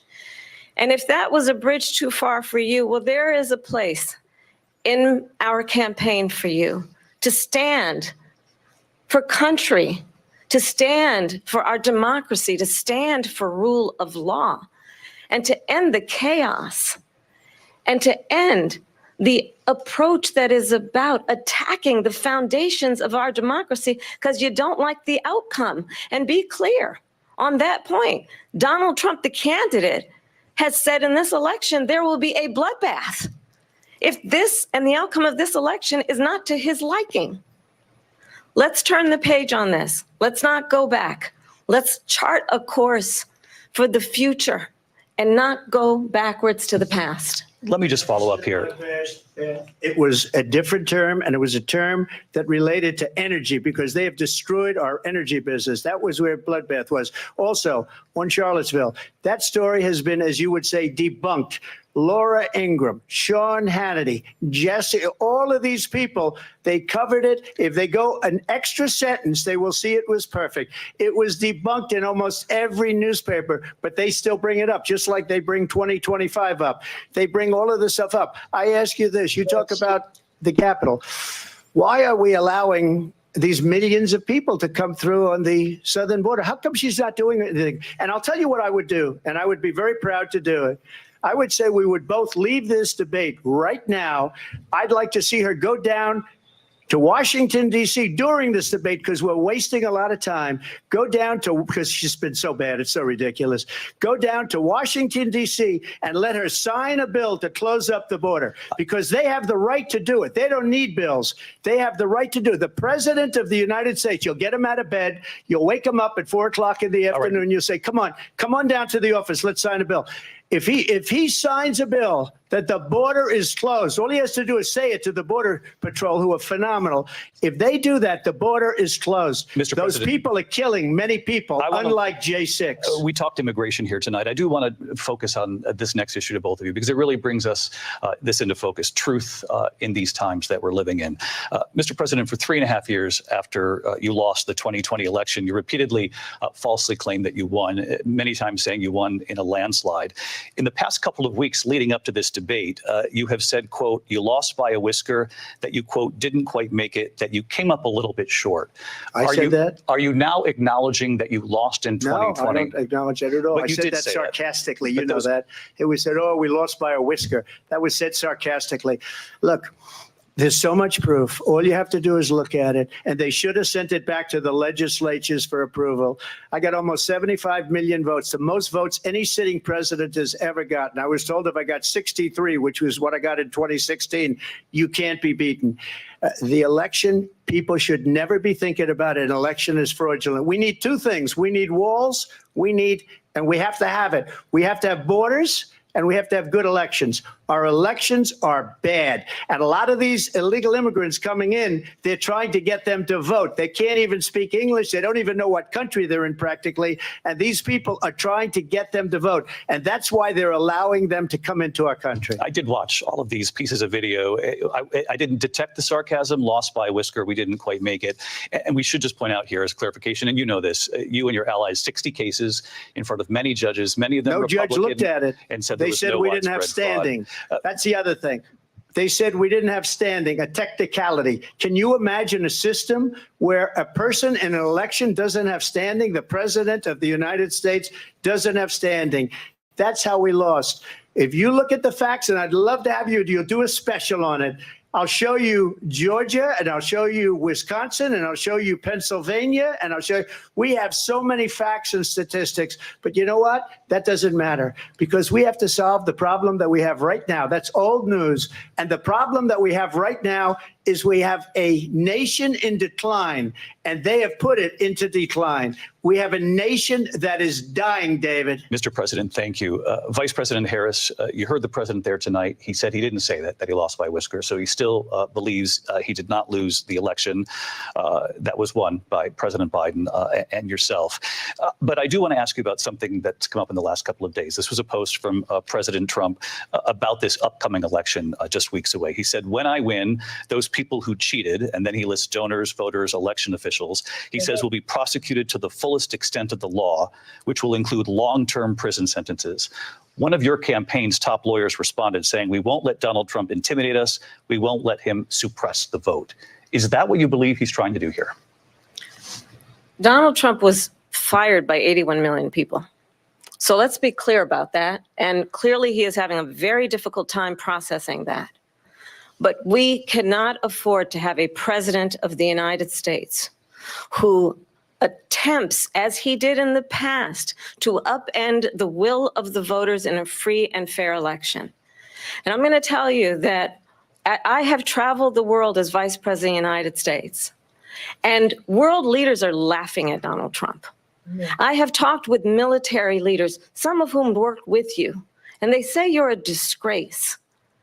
And when you then talk in this way in a presidential debate and deny what over and over again are court cases you have lost because you did in fact lose that election, it leads one to believe that perhaps we do not have in the candidate to my right the temperament or the ability to not be confused about fact. That's deeply troubling, and the American people deserve better. I'll give you 1 minute to respond, Mr. President. Let me just say about world leaders. Viktor Orban, one of the most respected men, they call him a strong man. He's a tough person, smart, Prime Minister of Hungary. They said, why is the whole world blowing up? 3 years ago, it wasn't. Why is it blowing up? He said, because you need Trump back as president. They were afraid of him. China was afraid, and I don't like to use the word afraid, but I'm just quoting him. China was afraid of him. North Korea was afraid of him. Look at what's going on with North Korea, by the way. He said Russia was afraid of him. I ended the Nord Stream 2 pipeline, and Biden put it back on day one, but he ended the XL pipeline. The XL pipeline in our country, he ended that, but he let the Russians build a pipeline going all over Europe and heading into Germany, the biggest pipeline in the world.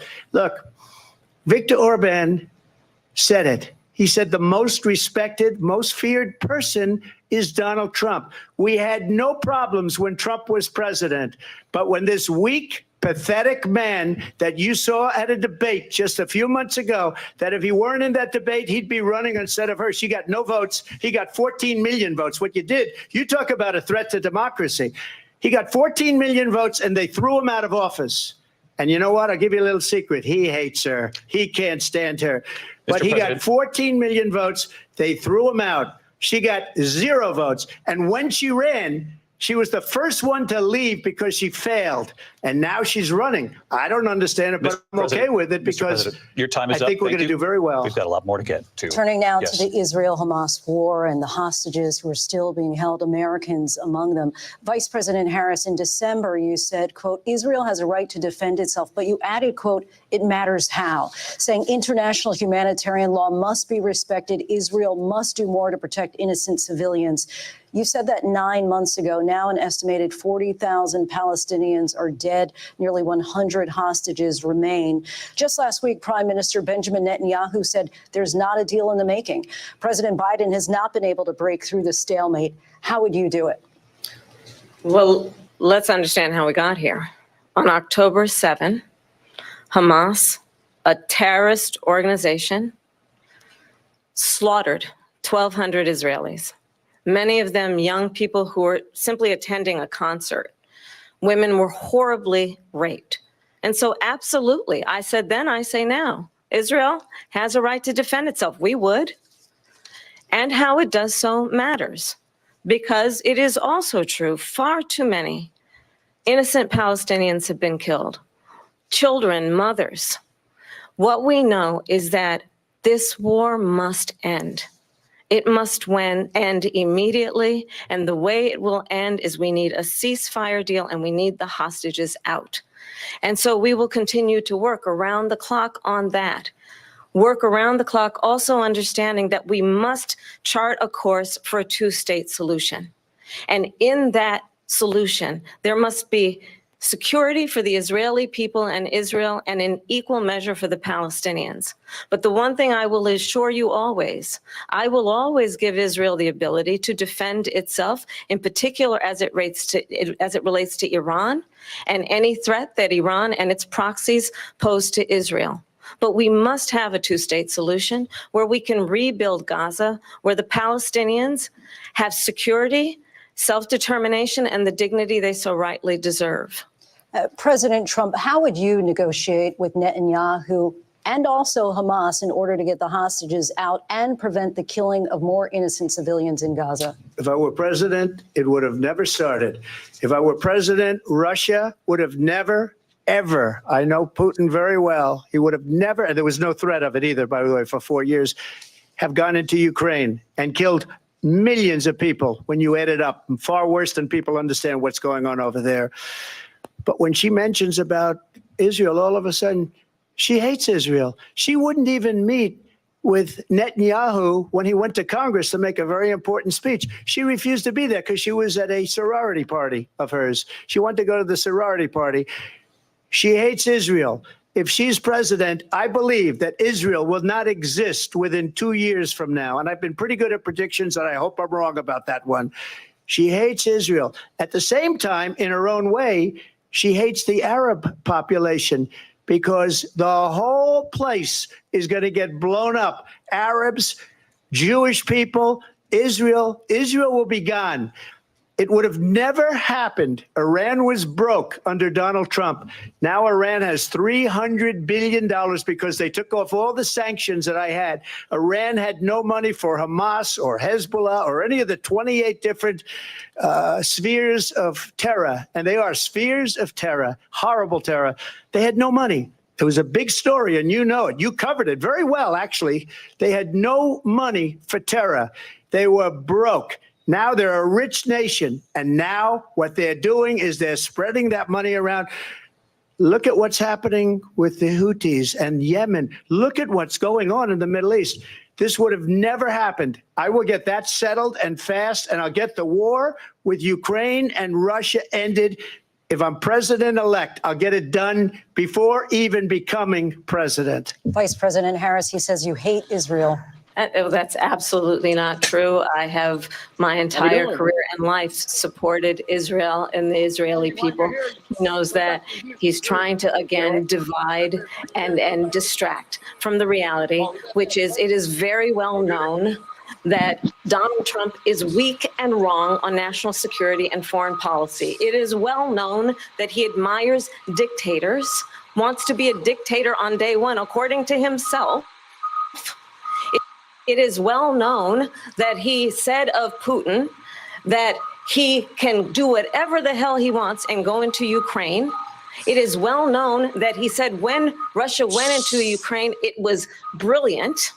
It is well known he exchanged love letters with Kim Jong-un.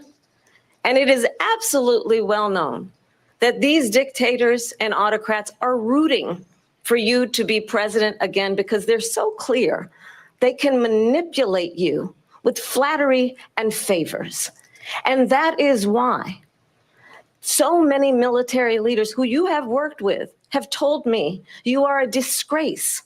That is why we understand that we have to have a president who is not consistently weak and wrong on Vice national President security, Harris. including the importance of upholding and respecting in highest regard our military. Vice President Harris, thank you. They're the ones, and she's the one that caused it, that's weak on national security by allowing every nation last month for the year, 168 different countries sending people into our country. Their crime rates are way down. Putin endorsed her last week, said, I hope she wins. And I think he meant it. because what he's gotten away with is absolutely incredible. It wouldn't have happened with me.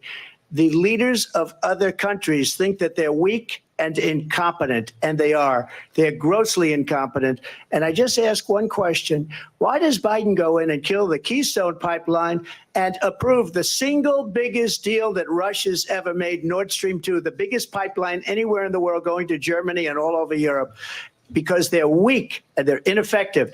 And Biden, by the way, President gets paid Trump, a lot of money. Thank you. We have a lot of issues to get to. We'll be right back with much more of this historic ABC News presidential debate from the National Constitution Center right here in Philadelphia. Back in a moment.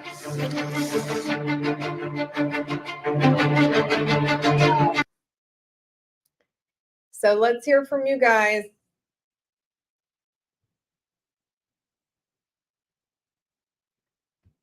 Where are you watching from? Let's hear from you guys. And what questions would you have asked? What inning are they in? Okay.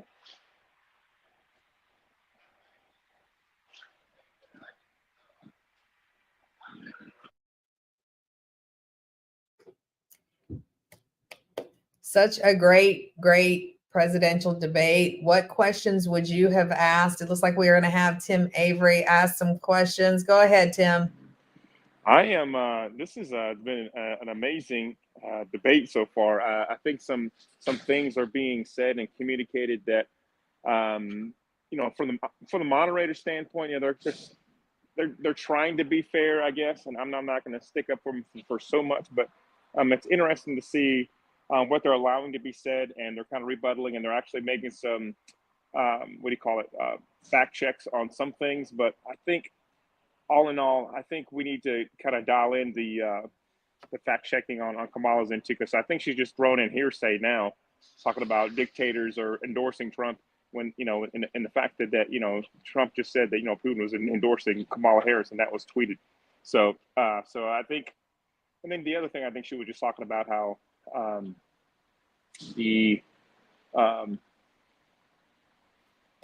can't remember what else she was talking about, but it's interesting. But I'm curious to see what people are thinking about what we've seen so far. I mean, what would you guys like to be answered on both ends? Yeah, well, there was a couple of times where she's talking about, when she starts off with the $6,000 tax cut for children, for parents with kids. And I'm thinking, if they make it to kids, because she's pro-choice, good luck on getting to spend $6,000 when you are such pro-choice and you're like already out the gate. Like, she doesn't intend to spend that because she's going to be so pro-abortion. So, I think it's ironic that you're willing to do a $6,000 tax cut for cribs, but you don't ever intend to have people actually have babies. Like, it's like, let's just talk about that. And so it's just been interesting to hear things that she talks about with how much she cares for families and how much this, but then she's like so pro-choice that she's willing to, and we've had several people on here in the comments saying that he's not answering questions, but to be fair, she wasn't answering questions about the pro-choice all the way either. She wasn't talking. She still doesn't have any clear policies of what it is that she wants to implement. There's nothing there. It's just telling how much he doesn't have a plan, and I'm the only one on the stage that has a plan but doesn't talk about what her plan actually is. She still doesn't have one, and so that's the concerning thing. If she's elected president, like, what plan is she going to have? And that's what I wanted to say earlier. It's like she was alluding to how all these billionaires or generals are going to manipulate him and coerce him to make all these decisions, when in fact it's the exact opposite. We have seen that Joe Biden was not running the White House at all. We don't know who was making all these decisions. We can kind of conclude that maybe there's some Clintons and some Obamas and there's some other people who are actually making decisions for the Biden administration. So it's telltale for her to say what she said about how Trump is the one who's getting coerced or convinced or whatever to make all these decisions. I think that's quite interesting. She brought that up to the last minute. It's like almost she was like telling on herself, like she was, being coerced to tell and say things, because we all know that she was being coached to, before this whole debate, what to say, how to say it, So we're seeing the same things that she's been talking about, that about her policies, which there is none. She's just talking in circles. Yeah, well, and the interesting thing is, I mean, we talk about the whole January 6th thing again, but I mean, oh, and we have some comments where Blair, who has been saying that she calls him a disgrace right to his face, and OMG. So yeah, well, you know, it's interesting that the January 6th thing came up, and we have so quickly, I mean, like they don't even want to bring up Antifa and all the business owners that I watched on YouTube time and time again getting stomped by tons of Antifa. When you want to talk about bloodbath, as she called it. I mean, no one's gone back to all the summer of 2020 and 2021 when we were actually on the road as visual testaments driving through every single police, state. you know, all this Antifa stuff. All these Democrat-run cities were just running rampant. People were burning down, and we saw the aftermath of some of these places. You know, and it was horrifying to see and saddening to see. Like some of these cities are just destroyed. And you know, I remember in those instances, no one was being held accountable. I mean, people were going to jail, but they're being released on bond right away. No one's being prosecuted about that. You know, so this great talk about prosecuting people. You know, what about all those people? She was talking about people who come across the border that she prosecuted that had guns and, you know, trafficking drugs and trafficking people. But there's no apprehension of these people who destroyed these cities back in 2021 and 2020. Yeah. And Black Lives Matter, even all of that. Yeah. It's like it's been gone. Like no one's bringing that up. Yeah. And listen, Tim and I will bring it up. Like we'll go there. Like none of that's being talked about, but January 6th is being brought up. There were like that was such an egregious event. Yeah, I mean, it's just the only thing that they can have on it, which we all know that was a planned event from the Dems. We all know that. Yep. Very theatrical. Yeah. So, I mean, I haven't forgotten all the scenes that we had to watch over and over and over of Black Lives Matter rally or fire being set in Portland, curfews all over the place because so many police had been defunded, and I can't blame them for not wanting to show up for free, you know. So when they were actually Dems in place and they were believing in, you know, unicorns and fairies to show up to keep chaos and order. I mean, it's like you're actually wanting to talk about January 6th, but not ever bring up, which I thought the one debate moderator who kept bringing that up, and I felt like he was actually trying to put him in a corner because he was not bringing. I mean, like you're gonna bring up bring up 2020. Yeah, I like how Trump came back with that because he was trying to put Trump in corner. Like, do you regret anything that you did on January 6th or what you said? No, and I love how he came back and was like, you know what? You know, Nancy Pelosi was in charge of security, and I encouraged her to have 100,000 National Guard there to help protect, and she didn't respond to that. And they got that on tape, so it's not just hearsay. They've got that on tape. Nancy Pelosi said that, and so, but you know, to disregard whatever Nancy Pelosi did, it was a question to him: do you feel regret? No, I don't feel regret. I didn't do it. He had nothing to do with it, and I believe he didn't. He wasn't in charge of security, you know. And then the comeback that I love what Trump said too about, you know, because you know, Kamala was talking about how he's incited all that stuff that happened on January 6th by telling him to go in charge. But then again, she has all these borders open right now, inciting and incentivizing people to come into the border with paying them, with allowing them, you know, free hotel stays and just flying them in and allowing them to come in and just take refuge in our country and just work our U.S. system of unemployment. And then so his comeback was like, how are you going to tell me that? They're back. Yeah, they're back. Understand what happened here. I actually met with Zelensky a few days before Russia invaded, tried through force to change territorial boundaries, to defy one of the most important international rules and norms, which is the importance of sovereignty and territorial integrity. And I met with President Zelensky. I shared with him American intelligence about how he could defend himself. Days later, I went to NATO's eastern flank, to Poland and Romania. And through the work that I and others did, we brought 50 countries together to support Ukraine in its righteous defense.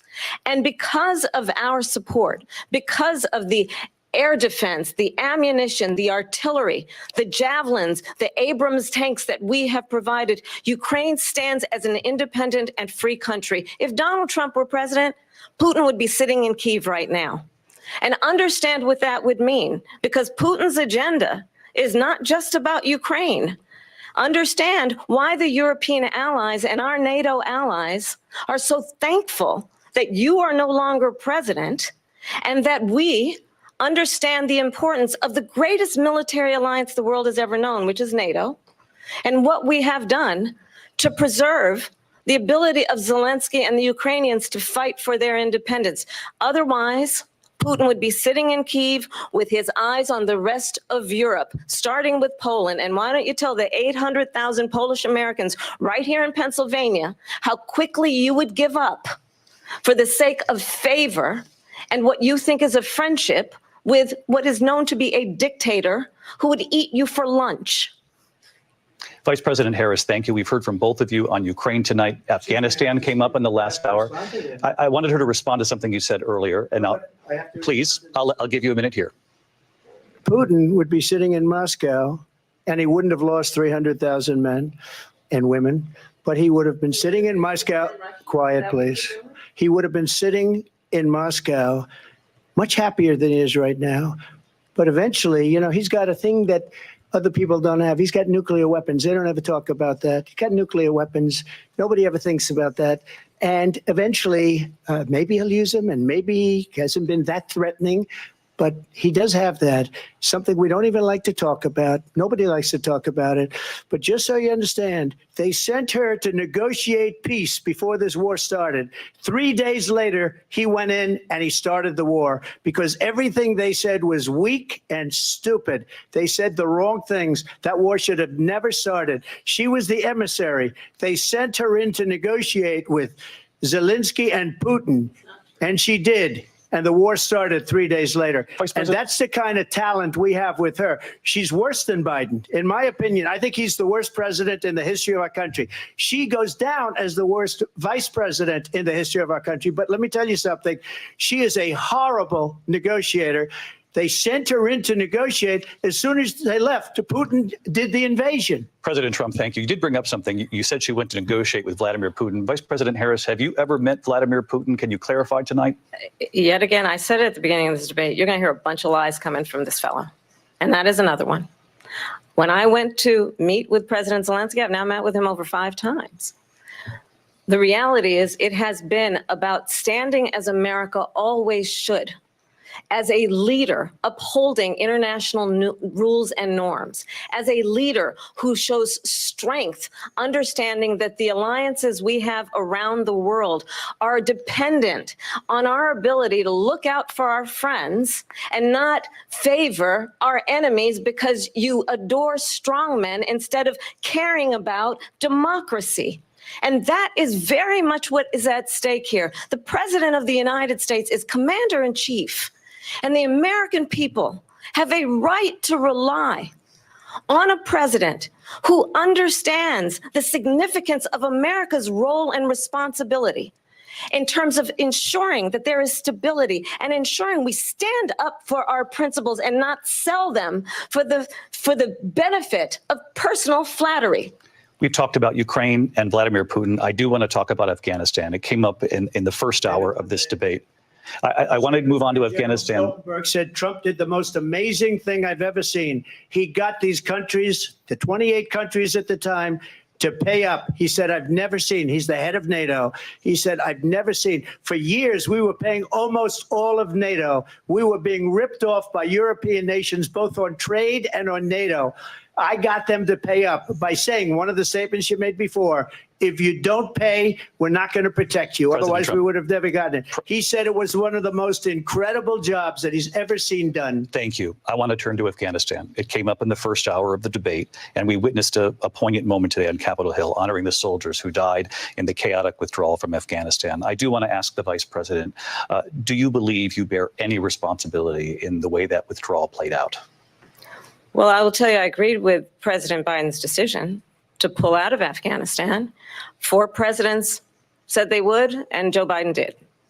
And as a result, America's taxpayers are not paying the $300 million a day we were paying for that endless war. And as of today, there is not one member of the United States military who is in active duty in a combat zone in any war zone around the world, the first time this century. But let's understand how we got to where we are. Donald Trump, when he was president, negotiated one of the weakest deals you can imagine. He calls himself a deal maker. Even his national security advisor said it was a weak, terrible deal. And here's how it went down. He bypassed the Afghan government. He negotiated directly with a terrorist organization called the Taliban. The negotiation involved the Taliban getting 5,000 Taliban terrorists released. And get this, and the president at the time invited the Taliban to Camp David, a place of storied significance for us as Americans, a place where we honor the importance of American diplomacy, where we invite and receive respected world leaders. And this former president, as president, invited them to Camp David because he does not again appreciate the role and responsibility of the President of the United States to be commander-in-chief with a level of respect. And this gets back to the point of how he has consistently disparaged and demeaned members of our military, fallen soldiers, and the work that we must do to uphold the strength and the respect of the United States of America around the world. Vice President Harris, thank you. President Trump, your response to her saying that you began the negotiations with the Taliban. So if you take a look at that period of time, the Taliban was killing our soldiers, a lot of them, with snipers. And I got involved with the Taliban because the Taliban was doing the killing. That's the fighting force within Afghanistan. They don't bother doing that because, you know, they deal with the wrong people all the time. But I got involved. And Abdul is the head of the Taliban. He is still the head of the Taliban. And I told Abdul, don't do it anymore. You do it anymore, you're going to have problems. And he said, why do you send me a picture of my house? I said, you're going to have to figure that out, Abdul. And for 18 months, we had nobody killed. We did have an agreement negotiated by Mike Pompeo. It was a very good agreement. The reason it was good, it was we were getting out. We would have been out faster than them, but we wouldn't have lost the soldiers. We wouldn't have left many Americans behind, and we wouldn't have left $85 billion worth of brand new, beautiful military equipment behind. And just to finish, they blew it. The agreement said you have to do this, and they didn't do it. They didn't do it. The agreement was terminated by us because they didn't do what they were supposed to do. I want to move on. And these people did the worst withdrawal, and in my opinion, the most embarrassing moment in the history of our country. And by the way, that's why Russia attacked Ukraine, because they saw how incompetent she and her boss are. President Trump, thank you. I want to move on now to race and politics in this country. Mr. President, you recently said of Vice President Harris, quote, I didn't know she was black until a number of years ago when she happened to turn black, and now she wants to be known as black. I want to ask a bigger picture question here tonight. Why do you believe it's appropriate to weigh in on the racial identity of your opponent? I don't, and I don't care. I don't care what she is. I don't care. You make a big deal out of something. I couldn't care less. Whatever she wants to be is okay with me. But those were your words. So I'm asking. I don't know. I mean, all I can say is I read where she was not black, that she put out, and I'll say that. And then I read that she was black, and that's okay. Either one was okay with me. That's up to her. That's up to her. Vice President Harris, your thoughts on this? I think it's, I mean, honestly, I think it's a tragedy that we have someone who wants to be president who has consistently over the course of his career attempted to use race to divide the American people. You know, I do believe that the vast majority of us know that we have so much more in common than what separates us, and we don't want this kind of approach that is just constantly trying to divide us, and especially by race. And let's remember how Donald Trump started. He was a land. He owned buildings, and he was investigated because he refused to rent property to Black families. Let's remember, this is the same individual who took out a full-page ad in the New York Times calling for the execution of 5 young Black and Latino boys who were innocent, the Central Park 5. Took out a full-page ad calling for their execution. This is the same individual who spread birther lies about the first Black president of the United States. And I think the American people want better than that, want better than this, want someone who understands, as I do, I travel our country. We see in each other a friend. We see in each other a neighbor. We don't want a leader who is constantly trying to have Americans point their fingers at each other. I meet with people all the time who tell me, can we please just have discourse about how we're going to invest in the aspirations and the ambitions and the dreams of the American people? Knowing that regardless of people's color or the language their grandmother speaks, we all have the same dreams and aspirations and want a president who invests in those, not in hate and division. Vice President Harris, thank you. Lindsay? President Trump, this is now your 3rd time. This is the most divisive presidency in the history of our country. There's never been anything like it. They're destroying our country, and they come up with things like what she just said. Going back many, many years, when a lot of people, including Mayor Bloomberg, agreed with me on the Central Park 5, they admitted, they said, they pled guilty. And I said, well, if they pled guilty, they badly hurt a person, killed a person ultimately. And if they pled guilty, then they pled, we're not guilty. But this is a person that has to stretch back years, 40, 50 years ago, because there's nothing now. I built one of the greatest economies in the history of the world, and I'm going to build it again. It's going to be bigger, better, and stronger. But they're destroying our economy. They have no idea what a good economy is. Their oil policies, every single policy. And remember this, she is Biden. You know, she's trying to get away from Biden. I don't know the gentleman, she says.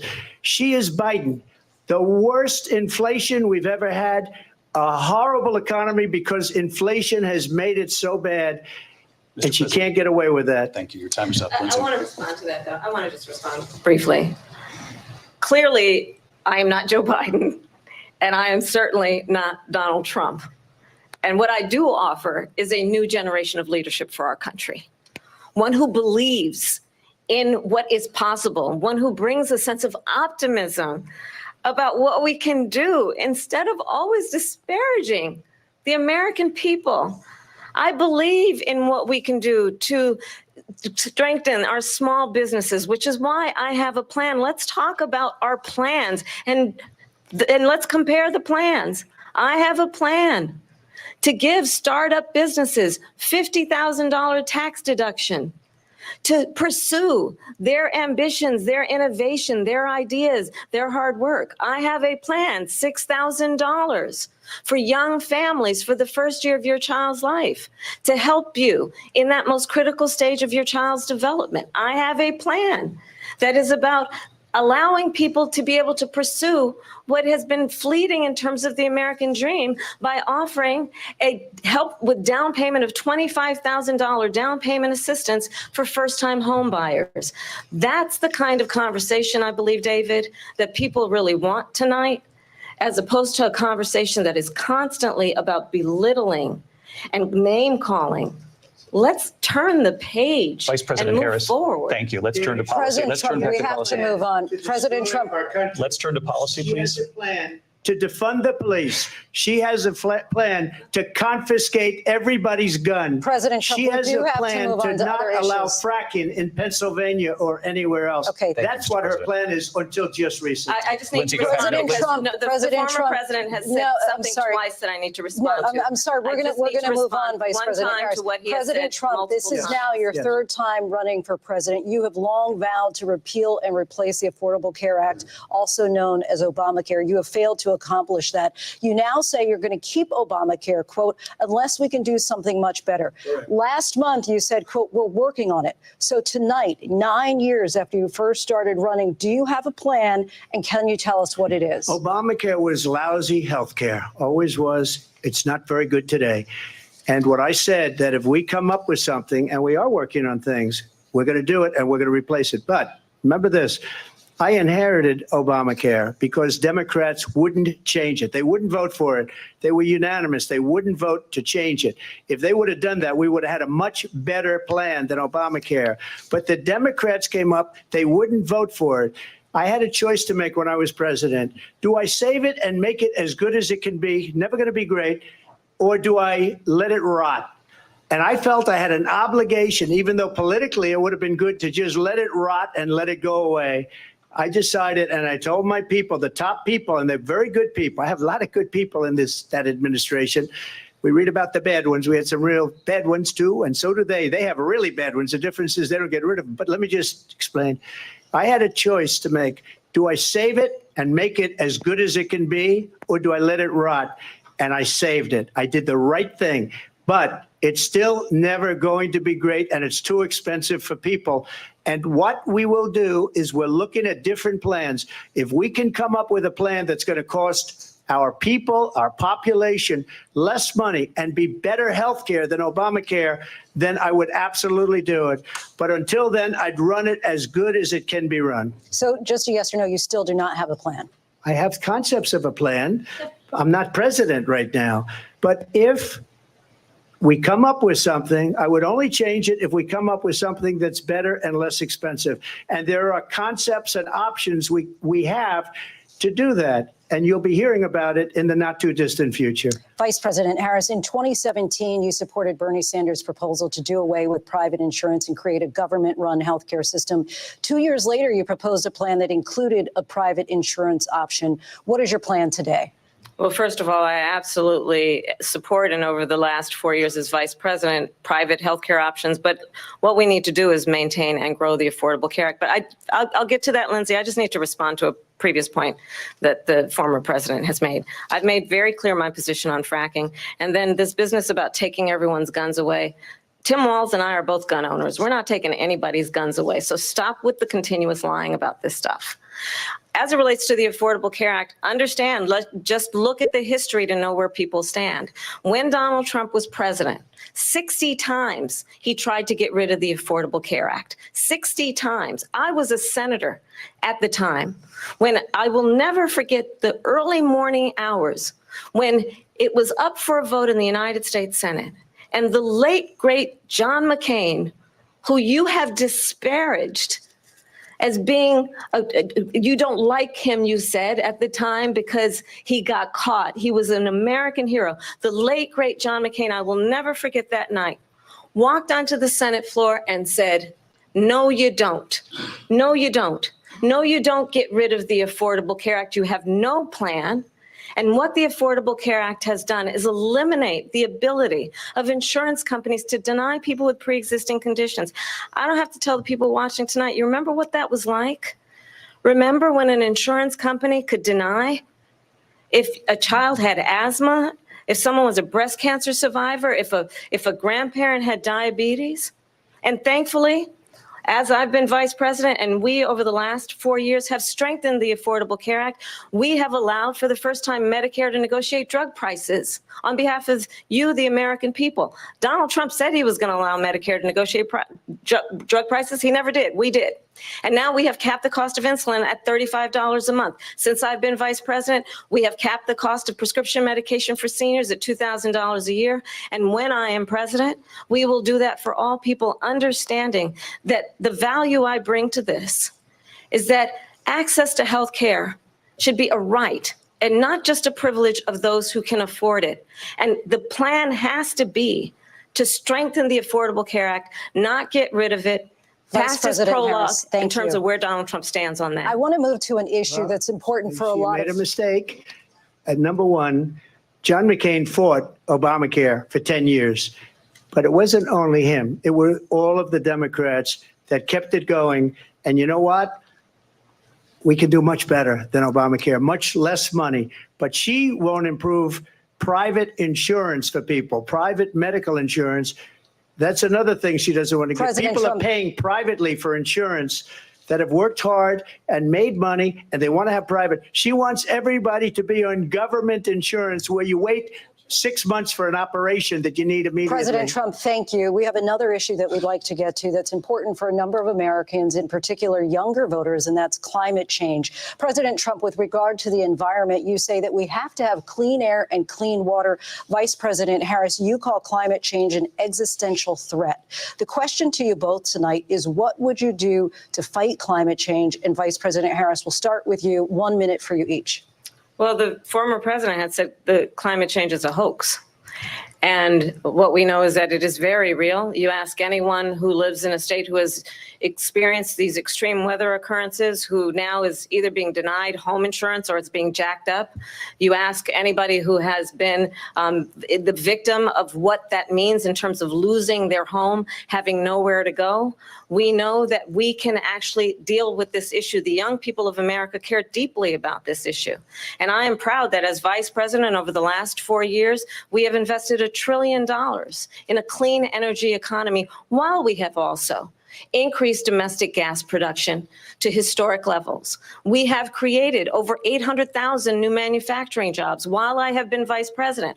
We have invested in clean energy to the point that we are opening up factories around the world. Donald Trump said he was going to create manufacturing jobs. He lost manufacturing jobs. And I'm also proud to have the endorsement of the United Auto Workers and Sean Fain, who also know that part of building a clean energy economy includes investing in American-made products, American automobiles. It includes growing what we can do around American manufacturing and opening up auto plants, not closing them like happened under Donald Trump. Vice President Harris, thank you. That didn't happen under Donald Trump. Let me just tell you, they lost 10,000 manufacturing jobs this last month. It's going, they're all leaving.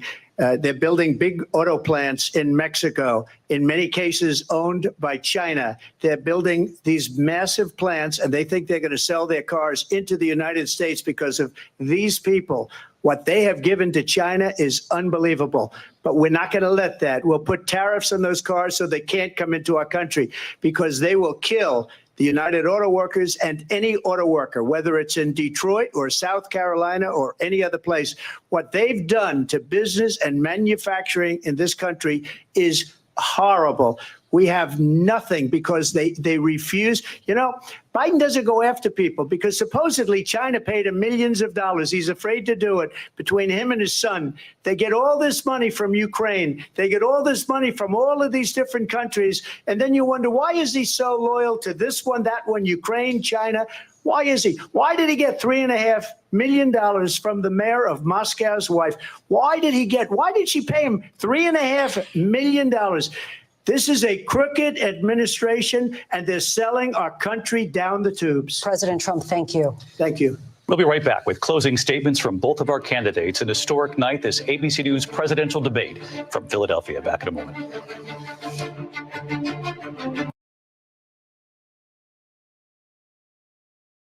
Wow. Let's hear from you guys.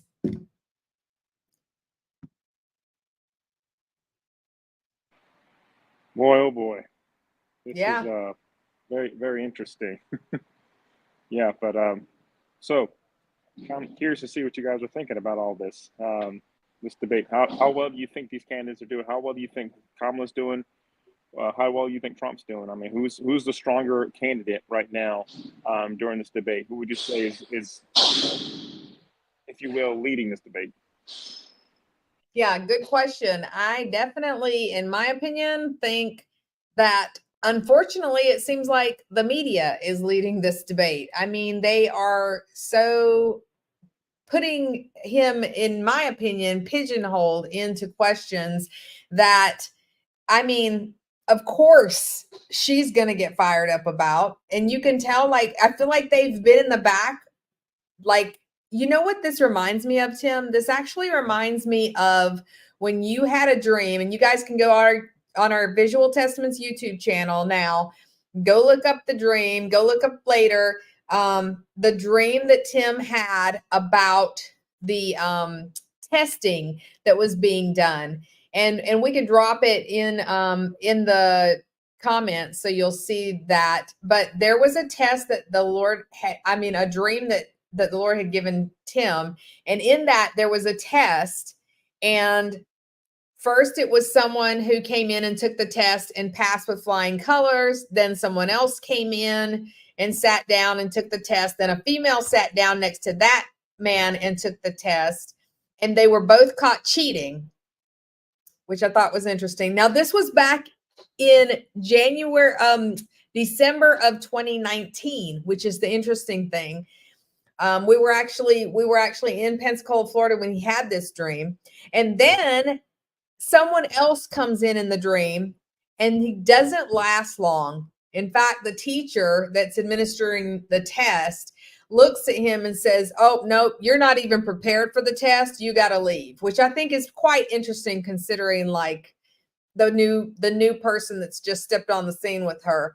So I don't know. I just feel like that test was really a foreshadowing. I think at the time we were like, because we were scratching our heads, we were thinking, how does this even fit into 2020 election? Because it really didn't. But now that we look at it, we really feel like that was a timely dream for today. So this whole media outlet right now, the way they're moderating it is almost like you can tell it's been planned to me. Yeah. And it's because they're going to have questions, and you can see how they form their questions, or they're just tweaked just a little bit. You have to really listen to how they're wording questions, which I think is crazy. We kind of expected that because we know that some of these media outlets are being controlled by George Soros and all these other people were strong Democrat supporters, So we kind of already knew that was going to happen. You can kind of just see that, And so I thought it was interesting too that they brought up the whole race question. That's not even a presidential topic to talk about any of our policies in America, and they're just going to throw into the race. You said that Kamala was once Indian, now she's black, and why even bring that question up? That was such a pointless comment to even make, and that's what I was saying. Like that's why this racial propaganda continues to exist, because they keep it alive, because they know that people, they want to continue to keep people divided. And then they know that when you have people divided on certain issues or strong issues, it's no longer like if they can divide them by, Democrats and Republicans. If you can divide them by race, then you can control the people more, because now you can control them by anger and hatred more so about policies and politics. So I just thought that was interesting, just try to paint him as a racist somehow, Yeah, that's one of the things that I know that we're very passionate about, obviously. We come from a very obviously multiracial family and multi-generational.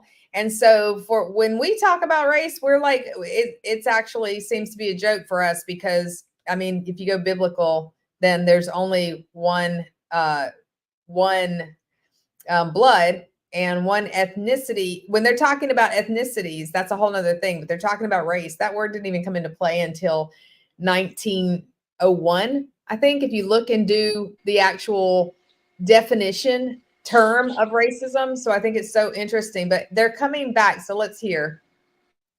So I think you've heard tonight two very different visions for our country.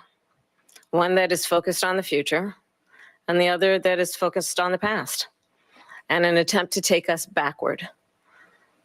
But we're not going back.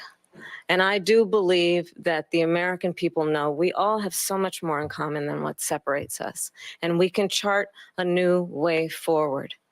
And a vision of that includes having a plan, understanding the aspirations, the dreams, the hopes, the ambition of the American people, which is why I intend to create an opportunity economy, investing in small businesses, in new families, in what we can do around protecting seniors, what we can do that is about giving hardworking folks a break and bringing down the cost of living.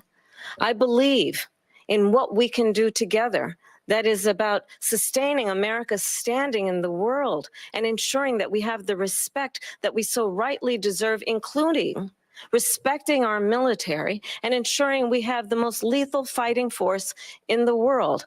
I will be a president that will protect our fundamental rights and freedoms, including the right of a woman to make decisions about her own body and not have her government tell her what to do. I'll tell you, I started my career as a prosecutor. I was a DA, I was an attorney general, a United States senator, and now vice president. I've only had one client, the people. And I'll tell you, as a prosecutor, I never asked a victim or a witness, are you a Republican or a Democrat? The only thing I ever asked them, are you okay? And that's the kind of president we need right now. Someone who cares about you and is not putting themselves first. I intend to be a president for all Americans and focus on what we can do over the next 10 and 20 years to build back up our country by investing right now in you, the American people. Vice President Harris, thank you. President Trump? So she just started by saying she's going to do this, she's going to do that, she's going to do all these wonderful things. Why hasn't she done it? She's been there for 3.5 years. They've had 3.5 years to fix the border. They've had 3.5 years to create jobs and all the things we talked about. Why hasn't she done it? She should leave right now, go down to that beautiful White House, go to the Capitol, get everyone together and do the things you want to do, but you haven't done it and you won't do it because you believe in things that the American people don't believe in. You believe in things like we're not going to frack. We're not going to take fossil fuel. We're not going to do things that are going to make this country strong, whether you like it or not. Germany tried that, and within 1 year, they were back to building normal energy plants. We're not ready for it. We can't sacrifice our country for the sake of bad vision. But I just ask one simple question. Why didn't she do it? We're a failing nation. We're a nation that's in serious decline. We're being laughed at all over the world. All over the world, they're laughed. I know the leaders very well. They're coming to see me. They call me. We're laughed at all over the world. They don't understand what happened to us as a nation. We're not a leader. We don't have any idea what's going on. We have wars going on in the Middle East. We have wars going on with Russia and Ukraine. We're going to end up in a third world war, and it'll be a war like no other because of nuclear weapons, the power of weaponry. I rebuilt our entire military. She gave a lot of it away to the Taliban. She gave it to Afghanistan. What these people have done to our country, and maybe toughest of all, is allowing millions of people to come into our country. Many of them are criminals, and they're destroying our country. The worst president, the worst vice president in the history of our country. President Trump, thank you. And that is our ABC News presidential debate from here in Philadelphia at the National Constitution Center. I'm Lindsay Davis. And I'm David Muir. Thank you for watching here in the U.S. and all over the world, and from all of us here at ABC News. Good night.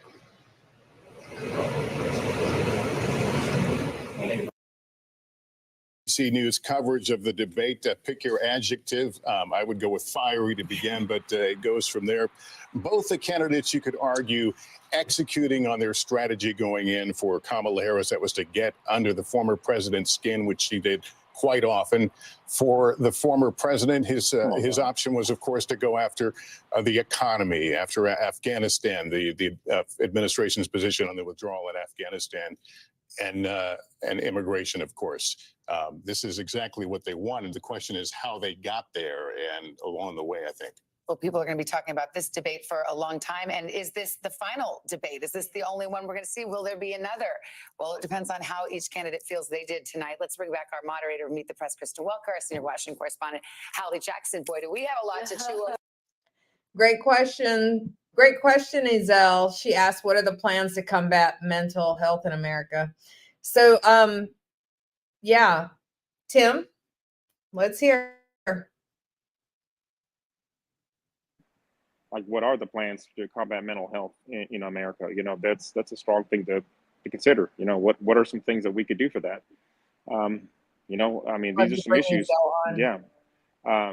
Hopefully we can get these questions answered. You know, hopefully we can find solutions for these different things. You know, because we've had veterans who've come back from wars, and you know they battle with PTSD. You know, there's all types of mental health that needs to, to be addressed and to be taken care of, but, there's so much more money going out to other things like, this whole debt relief for students. Students who go into debt, they want to have a better life with their job, and they need to pay for it. I mean, just like everybody else who goes into debt for school, that's not something that we need to even concern ourselves with relief, forgiving debt for school.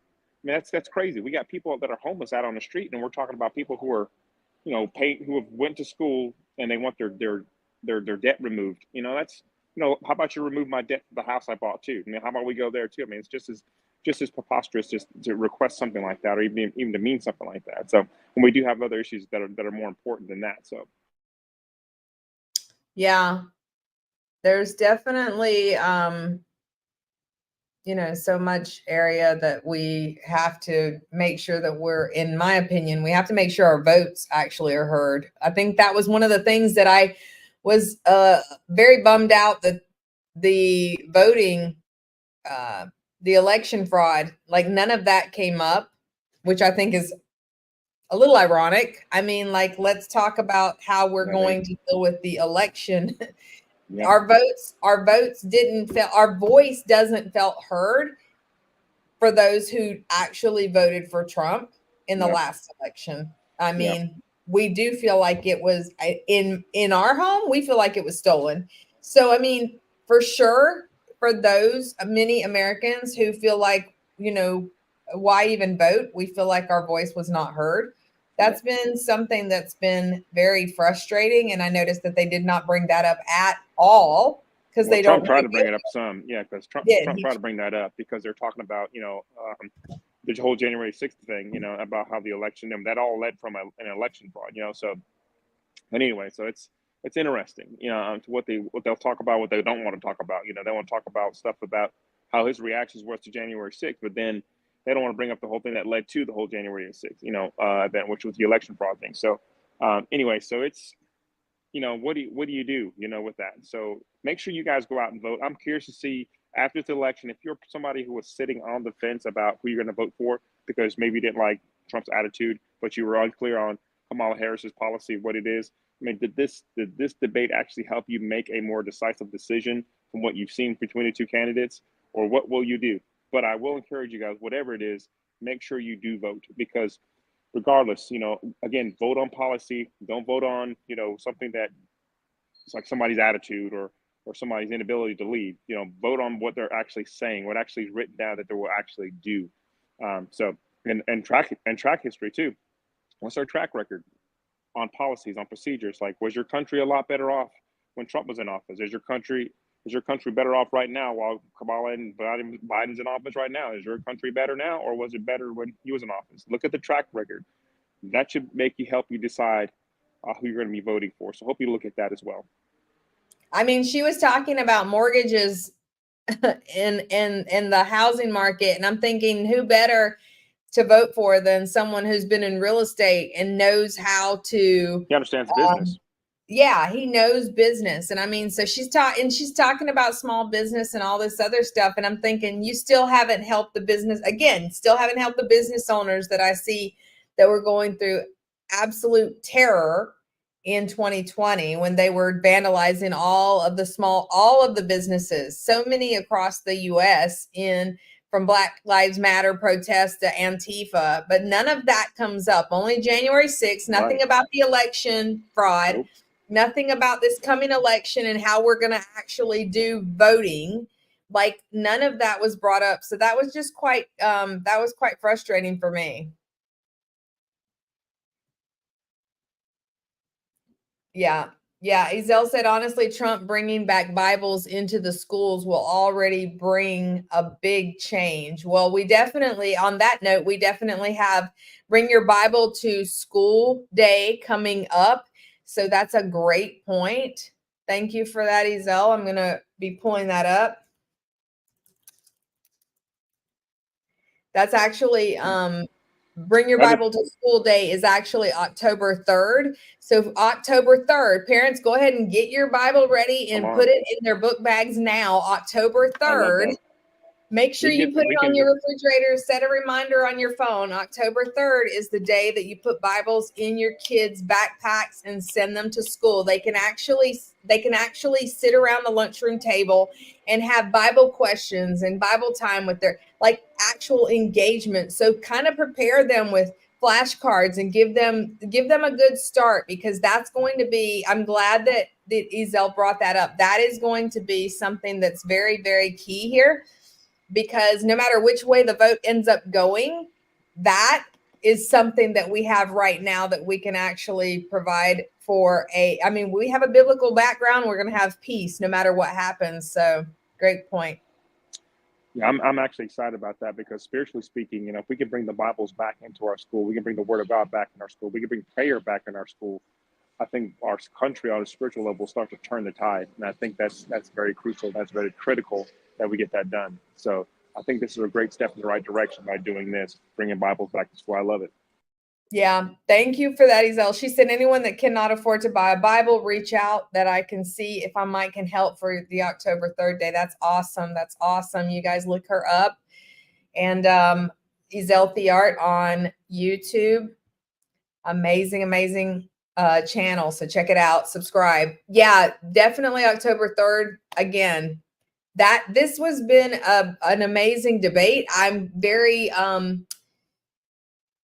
excited to see how everything turns out, because I know that we will be voting for pro-choice, pro-life, pro-Israel, anything that's as biblically based. So when she's talking about pro-choice all the time, I was like, none of the things that she was saying makes sense when she's sitting there talking about $6,000 tax cut for parents who have children and need to get cribs. And I'm thinking, but you're talking about that you're for abortion. So why would they need cribs? I mean, let's just go there. Like, she's talking about she's for the family, but again, the family is not something that could even make it past someone who's thinking in the form of pro-choice. So yeah, I don't know. I was quite concerned with all that, but yeah. Let's hear from you guys. What else did you think about the debate? Did you think that the moderators there's so many people saying it was 3 against 1. I agree. It definitely felt like it was 3 against 1.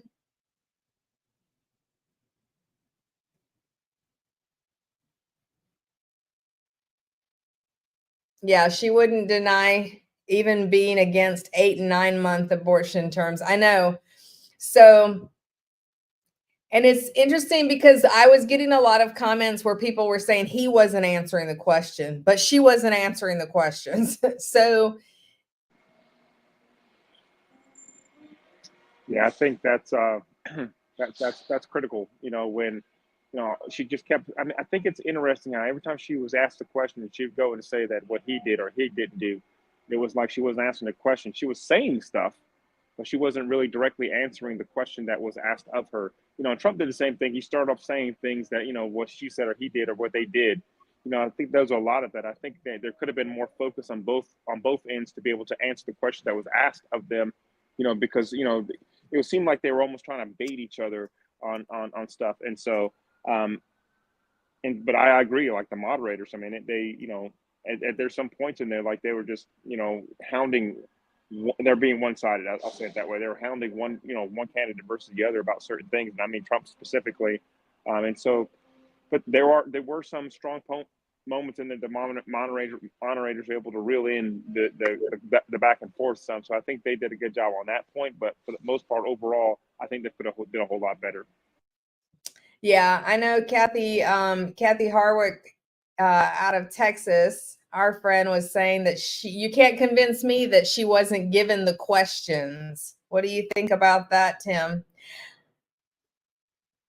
I personally think she was not only given the questions, but I think the media was too. Well, I mean, I know for sure. I mean, because I know at the podium, I know they weren't allowed to have notes or anything like that, no pre-written notes or anything like that. But but I know for sure that she was in a very intense preparation camp for her for this debate specifically. So I'm pretty sure that in that debate, I'm pretty sure that they gave her questions, that they were going to ask of, and these are questions that, she knew she was going to have to tackle anyway, like what her policy was going to be. Questions about the border, questions about what her policy is going to be when it comes to helping our economy bounce back. These certain questions you knew that she was going to have to answer. So I'm pretty sure she was given those answers, given that she knew what she was going to have to face coming into this debate, which I'm glad that they did ask her all those questions. But I don't think we got any, definitive answers on what it is that she's going to do, other than give $55,000 to new business owners and $6,000 tax credit for people for their babies the first year of life. I think that was the only thing that I heard. But I mean, again, where is she going to get this money from? Is this coming out of my pocket to feed somebody else? Is this coming out of my pocket to help somebody else start a business? I mean, where is this money coming from? That's what I want to know, because at the end of the day, we need to know is she going to raise taxes to get this money, and where is this coming from? So that's my question to her. I want to hear what they're going to say. We're going to shut down the government, and they're going to pass an omnibus, and they're going to spend trillions of dollars, and nothing else is going to change. They're just going to keep spending money uncontrollably. Donald Trump spent $6 trillion in 2019 and added that to our deficit. So absolutely not. They're spending money, and then it's coming back into the government, into the congressman, into the Senate through funds, through PACs, through all the disgustingness. Andrew, thank you so much. Hannah, Lynn, it's great to be with you. I'll send it back to you guys. All right, Kate, thanks very much. Kristen Welker, Hallie Jackson back for some final thoughts. Kristen, first to you. Will we know who won this debate in days or weeks or months? Well, a couple of weeks, I would say, once we look at the new poll numbers, Lester. As we've been saying, the Harris campaign feels emboldened. They just put out a statement saying Vice President Harris is ready for a second debate.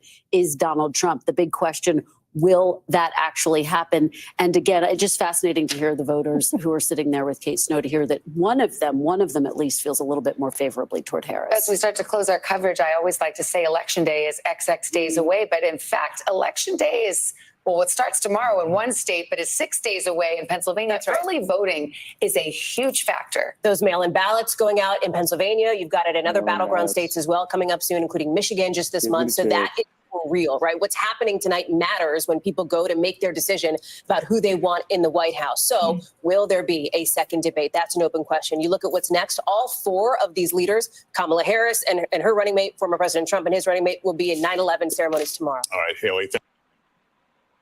I just wonder if we're going to have a fair election this time around.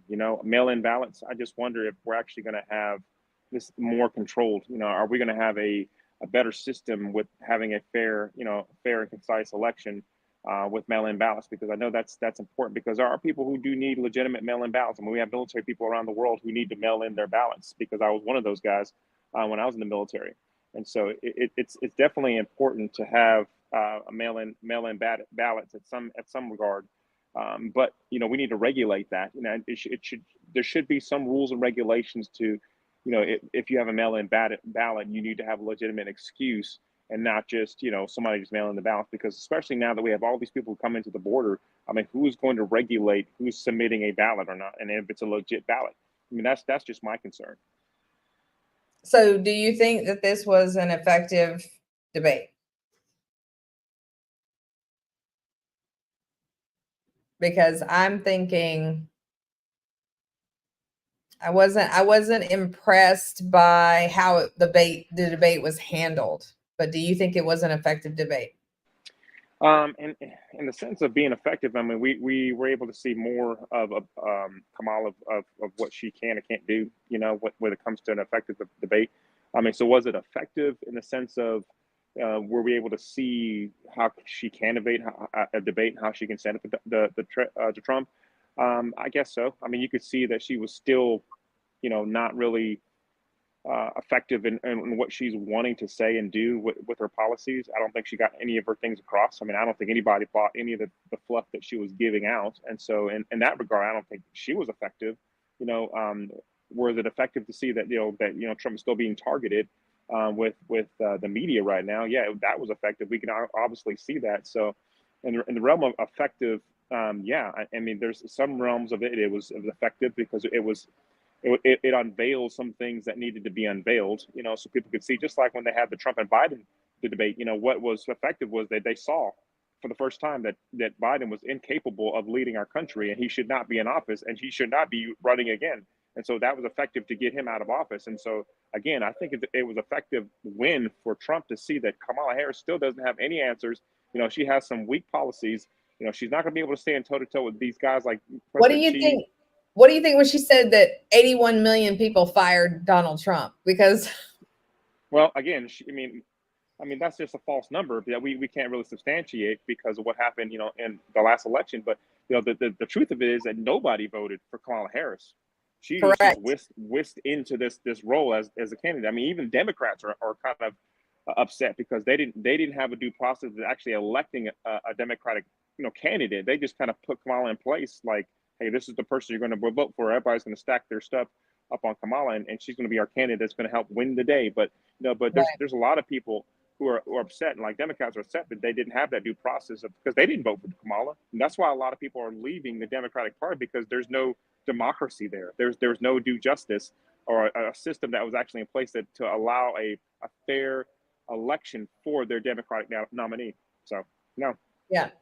Yeah. And Sophia said, and none voted for her. Exactly. Yeah, no, nobody voted for her. Nobody. So she was just put in place. And so, I don't know, that she's just riding the wave. I mean, I don't know. Yeah. Good point. I feel like when we say fluff, she also just came up with the normal fluff. Here's what we're going to do. Here's where we're going to be and what we want to see. And I'm with you, Tim. It was like, a lot of people are saying, why didn't you do it? I love how he closed with, then go back to the White House tonight and put it in play. Exactly. You got 50 days. You're still in office. You can make all these things come to true. All these things come to pass that you're saying that you can do. Why not do it right now? Because she can't, and she won't. She won't ever do it. It's just fluff. Talking about trying to play on the sympathy of people and their hearts of well, we want somebody who's going to care about the American people, about doing this and doing that, and we want somebody, a president who actually cares about our people in uniform, and care about I mean, she does not care. She'll say anything to get the American vote. And in that regard, I don't think she was very effective of convincing that she is a strong candidate for the presidency. And I don't, if it was a fair election, she will not be elected. That's what I see. Right. I know Sophia was saying the moderators were extremely biased and saying a lot of what a lot of people are saying, which is 3 against 1. I'm looking at Instagram, I'm looking at Facebook, and a lot of people are screaming, all caps, that it was 3 against 1 tonight. And I think, considering 3 against 1, he actually did pretty amazing. I mean, he had 3 bullets fired at him, and he just stood his ground. And for anyone that would try and say that he was being hostile or anything, I mean, like, quite honestly, I don't blame him. I would have definitely probably lost my cool on that one. So I think I'll great. just say something right there on that, because even if it is 3-on-1, I think he stood his ground very well. I mean, I think he was clearly communicating what his policies were. He didn't take no griff from the moderator. He didn't take no griff from Kamala Harris. With stuff that she was trying to challenging him on. He was constantly fact checking her on a lot of stuff. So I think he stood his ground, even though it was 3-on-1. I think he stood his ground. I mean, tell me what you guys think. Do you think that he stood his ground and was able to be effective in his communication with facing 3-on-1? I think he did a good job. Yeah. Patty Hazard has said, would not surprise me that there won't be an election. That would be interesting. I hope that so. Would be very, very interesting. Sophia said there'll be a lot of people that'll be. I think there'll be a lot of Americans that'll be outraged. I think there will be something that would happen. If there was no election and and people are just whisked into office or whatever. So, yeah, that'd be interesting to see. Patty, I want to hear from you. Comment a little bit deeper on that. What are you seeing? Like, what do you mean? Like, I don't want to assume there wouldn't be an election. And Sophia also pointed out that even down to the way questions were asked, that the moderators asked questions with positive language when they asked her and with negative language when they asked him. Who else felt that was the case, that there was positive language when they were talking to Kamala and negative language when they asked Donald Trump a question?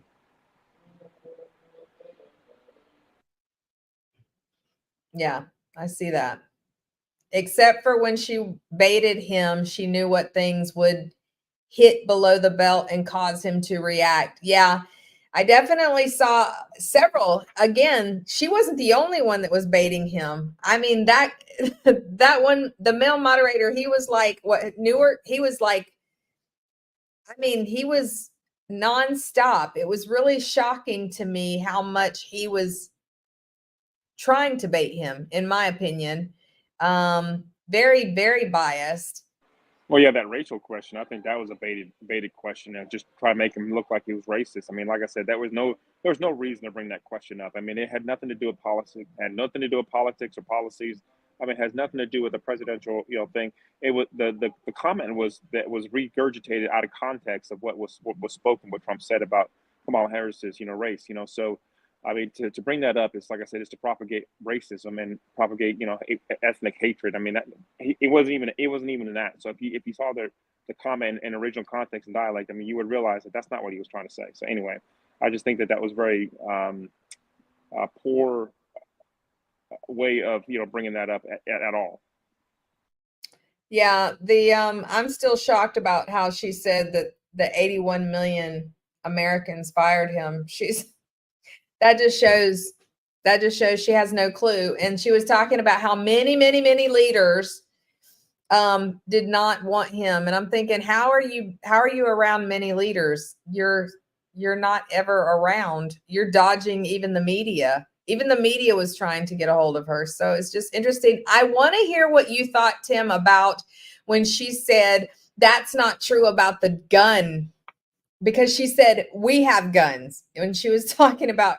So I thought that was interesting because I'm like, Yeah, I mean, she was talking about we're not going to take your guns away. I mean, you got to remember, she has this whole gun buyback policy and program that she had implemented. And I think and I don't know about if it's implemented right now, but if that's what the one thing they're trying to control gun violence is by having a gun buyback program.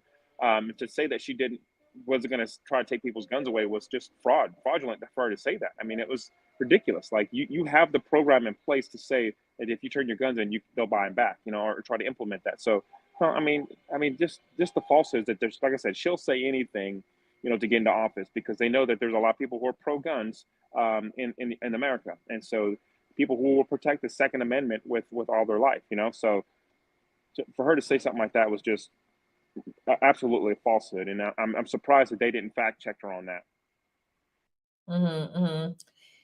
Patty Hazard says, please do the deep dive research on what is at hand. Trump is still in position with governmental insights and say so. Trump is the apprentice. He did very well tonight. He did. I believe he did very well.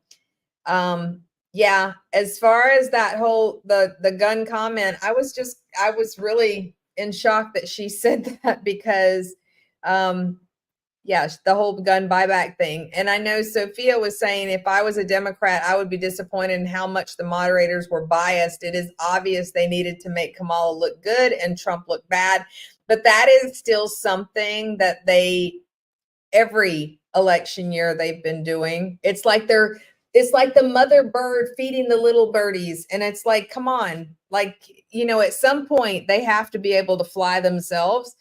And it's like, they're not. I mean, the media is like really literally feeding them what they want them to say. And like Sophia was pointing out, all the positive questions to them and all the hard and negative questions to him. And he was just nailing them. So that's why I was so shocked when somebody was popping up saying that he wasn't answering questions. I'm like, have you heard her answer any questions at all?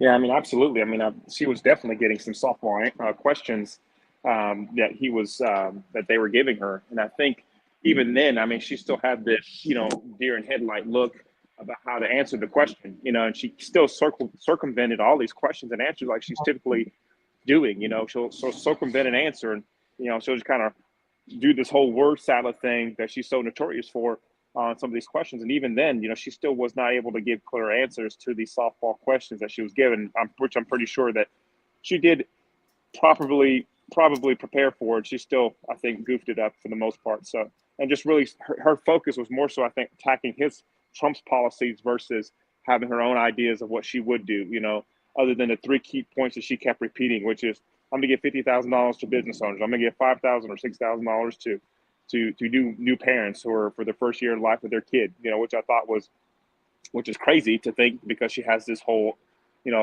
what they call, what is it? Not abortion rights. What do they call it? Reproductive rights. Yeah. Like reproductive rights. Ironically. Yeah. A right to reproduce.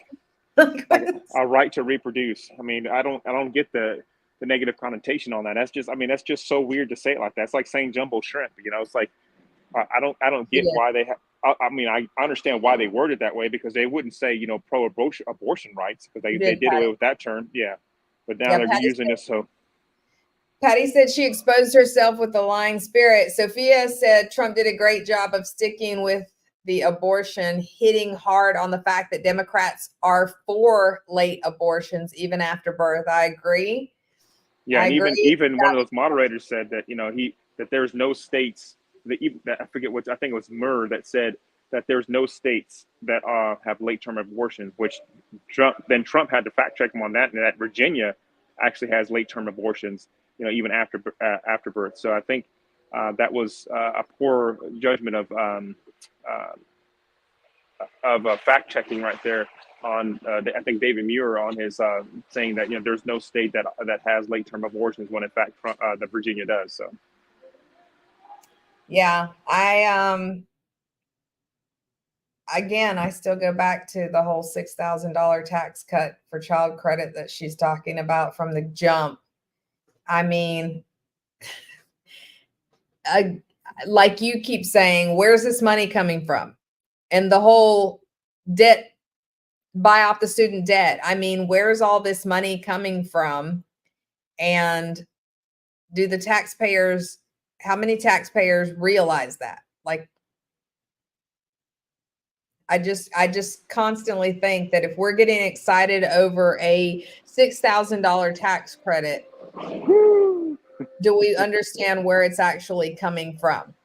Yeah, it's just taking money out of one pocket that you have and put it into another pocket that you have. I mean, it's really not anything significant that, to go right home about. I mean, sure, you get a tax credit, but at the end of the day, I mean, is that what the American people really want right now? No, they want to be able to lower the price of goods so that way they can afford these things. So that way you don't have to, increase our taxes to be able to give us more money. Now, that doesn't make any sense. Why don't you just reduce taxes? Why don't you just reduce the cost of things, of items and goods, and not have to give us more taxes to pay for stuff that we should already have to be able to afford? I mean, it's just that logic doesn't make any sense. So, and so that's why policies are so poor. Money probably coming from Soros. Yeah, pretty well. I'm sure that's probably true for sure, but I'm sure for the most part it's going to be taxed on us. We're paying higher that tax bracket. Yeah, the middle class is going to have to pay for that. Both. Pay for, yeah. Yes, and yeah, yes, and both. Yeah, I'm sure. So yeah, so make sure you go out and vote. Yeah, go out and vote. You know what? Go out and vote. I was putting up too that remember, I mean, let's go back to the next generation too. Bring your Bible to school day. Let's stay focused on what this is really about. Bring your Bible to school day. That's something we can encourage our kids to do. That's October 3rd. So go ahead and set reminders now. I mean, like, what a beautiful thing that we have that ability. But remember too that they were talking about in 6 days you can vote early in Pennsylvania. In 6 days you can vote early in Pennsylvania. So I just think that's interesting, and I just encourage people to go out and vote in person.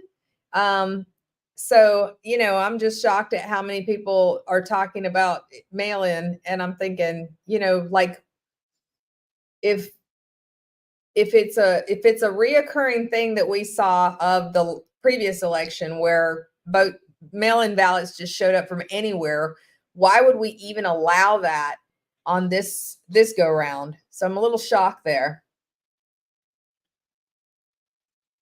Sophia's saying the media should be held accountable for lies, as there are a handful of states who have passed bills who are able to approve late-term abortions. I'll also point out that Kamala did not deny that she is for the 7 to 9 month abortions. Oh yeah, she did say that. She did say, well, she just said it in the sense of that she would reenact Roe v. Wade, you know, so she would reenact that and make that quote unquote better, whatever better means in that whole context.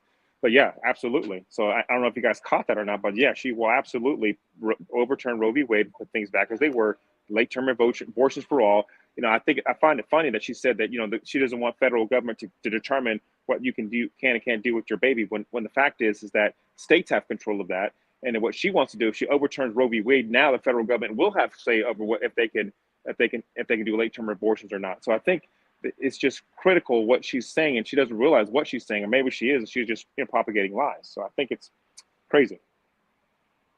Yeah. So with the early voting, drop in the comments if you're from a different state and there's early voting in your state that opens up that early.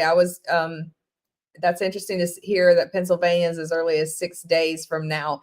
And I guess they're going to be, they said they'd give it about 2 weeks is typically the time frame when you see what the polls look like as a result of this presidential debate. So I'm kind of curious to see how that works out.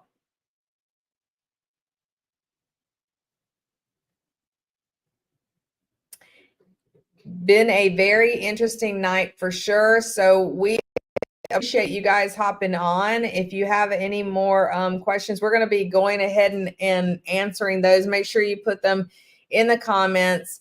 And we hope that if they do have, I guess Kamala's already trying to say that she'll be ready for a second debate, which that should be interesting. She's ready now. Oh, she had a little taste of whatever she thought was victory, which was no victory at all. Which I'm glad, because then, you know, if she gets another round, I think, you know, she's just going to get her rodshod Thanks, of this. Patty. So I appreciate you guys being on with us and sticking out to us and just giving your thoughts and opinions. But yeah, if they do another debate, you know, we will be on here. We'll talk about it. We'll broadcast it. We'll live stream it, so that way you guys can comment, you know, and just give us your thoughts and seeing who will be the better president, you know, running our country. So anyway, you notice they didn't. Yeah, as we close, I just want to point out, you notice they didn't talk too much about the open borders. They didn't talk too much about that because they don't seem to want to. And again, that's something as we go into, as we're just mere hours away from the anniversary of September 11th, the open borders being that land and sea. I mean, it's beyond just the land. It's land, air, and sea. I mean, again, air. I think that this has been something that we are just now really starting to shine a light on, because we can see millions of people who have walked in from land in the last year. But I mean, it goes back to even 2001, in my opinion, seeing so many people that aren't properly vetted that can just get behind an airplane. So I just think that we really need to pay attention in this election and really ask the Holy Spirit how to vote. Like, ask the Holy Spirit. Don't lean on your own understanding, but fast, pray, and vote. And yes, if we have another presidential debate, you can count on it that we will be going live with that. Honey, did you have anything else that you wanted to add? Yeah, absolutely. Just like, subscribe, and share. You know, subscribe to help us continue to do this.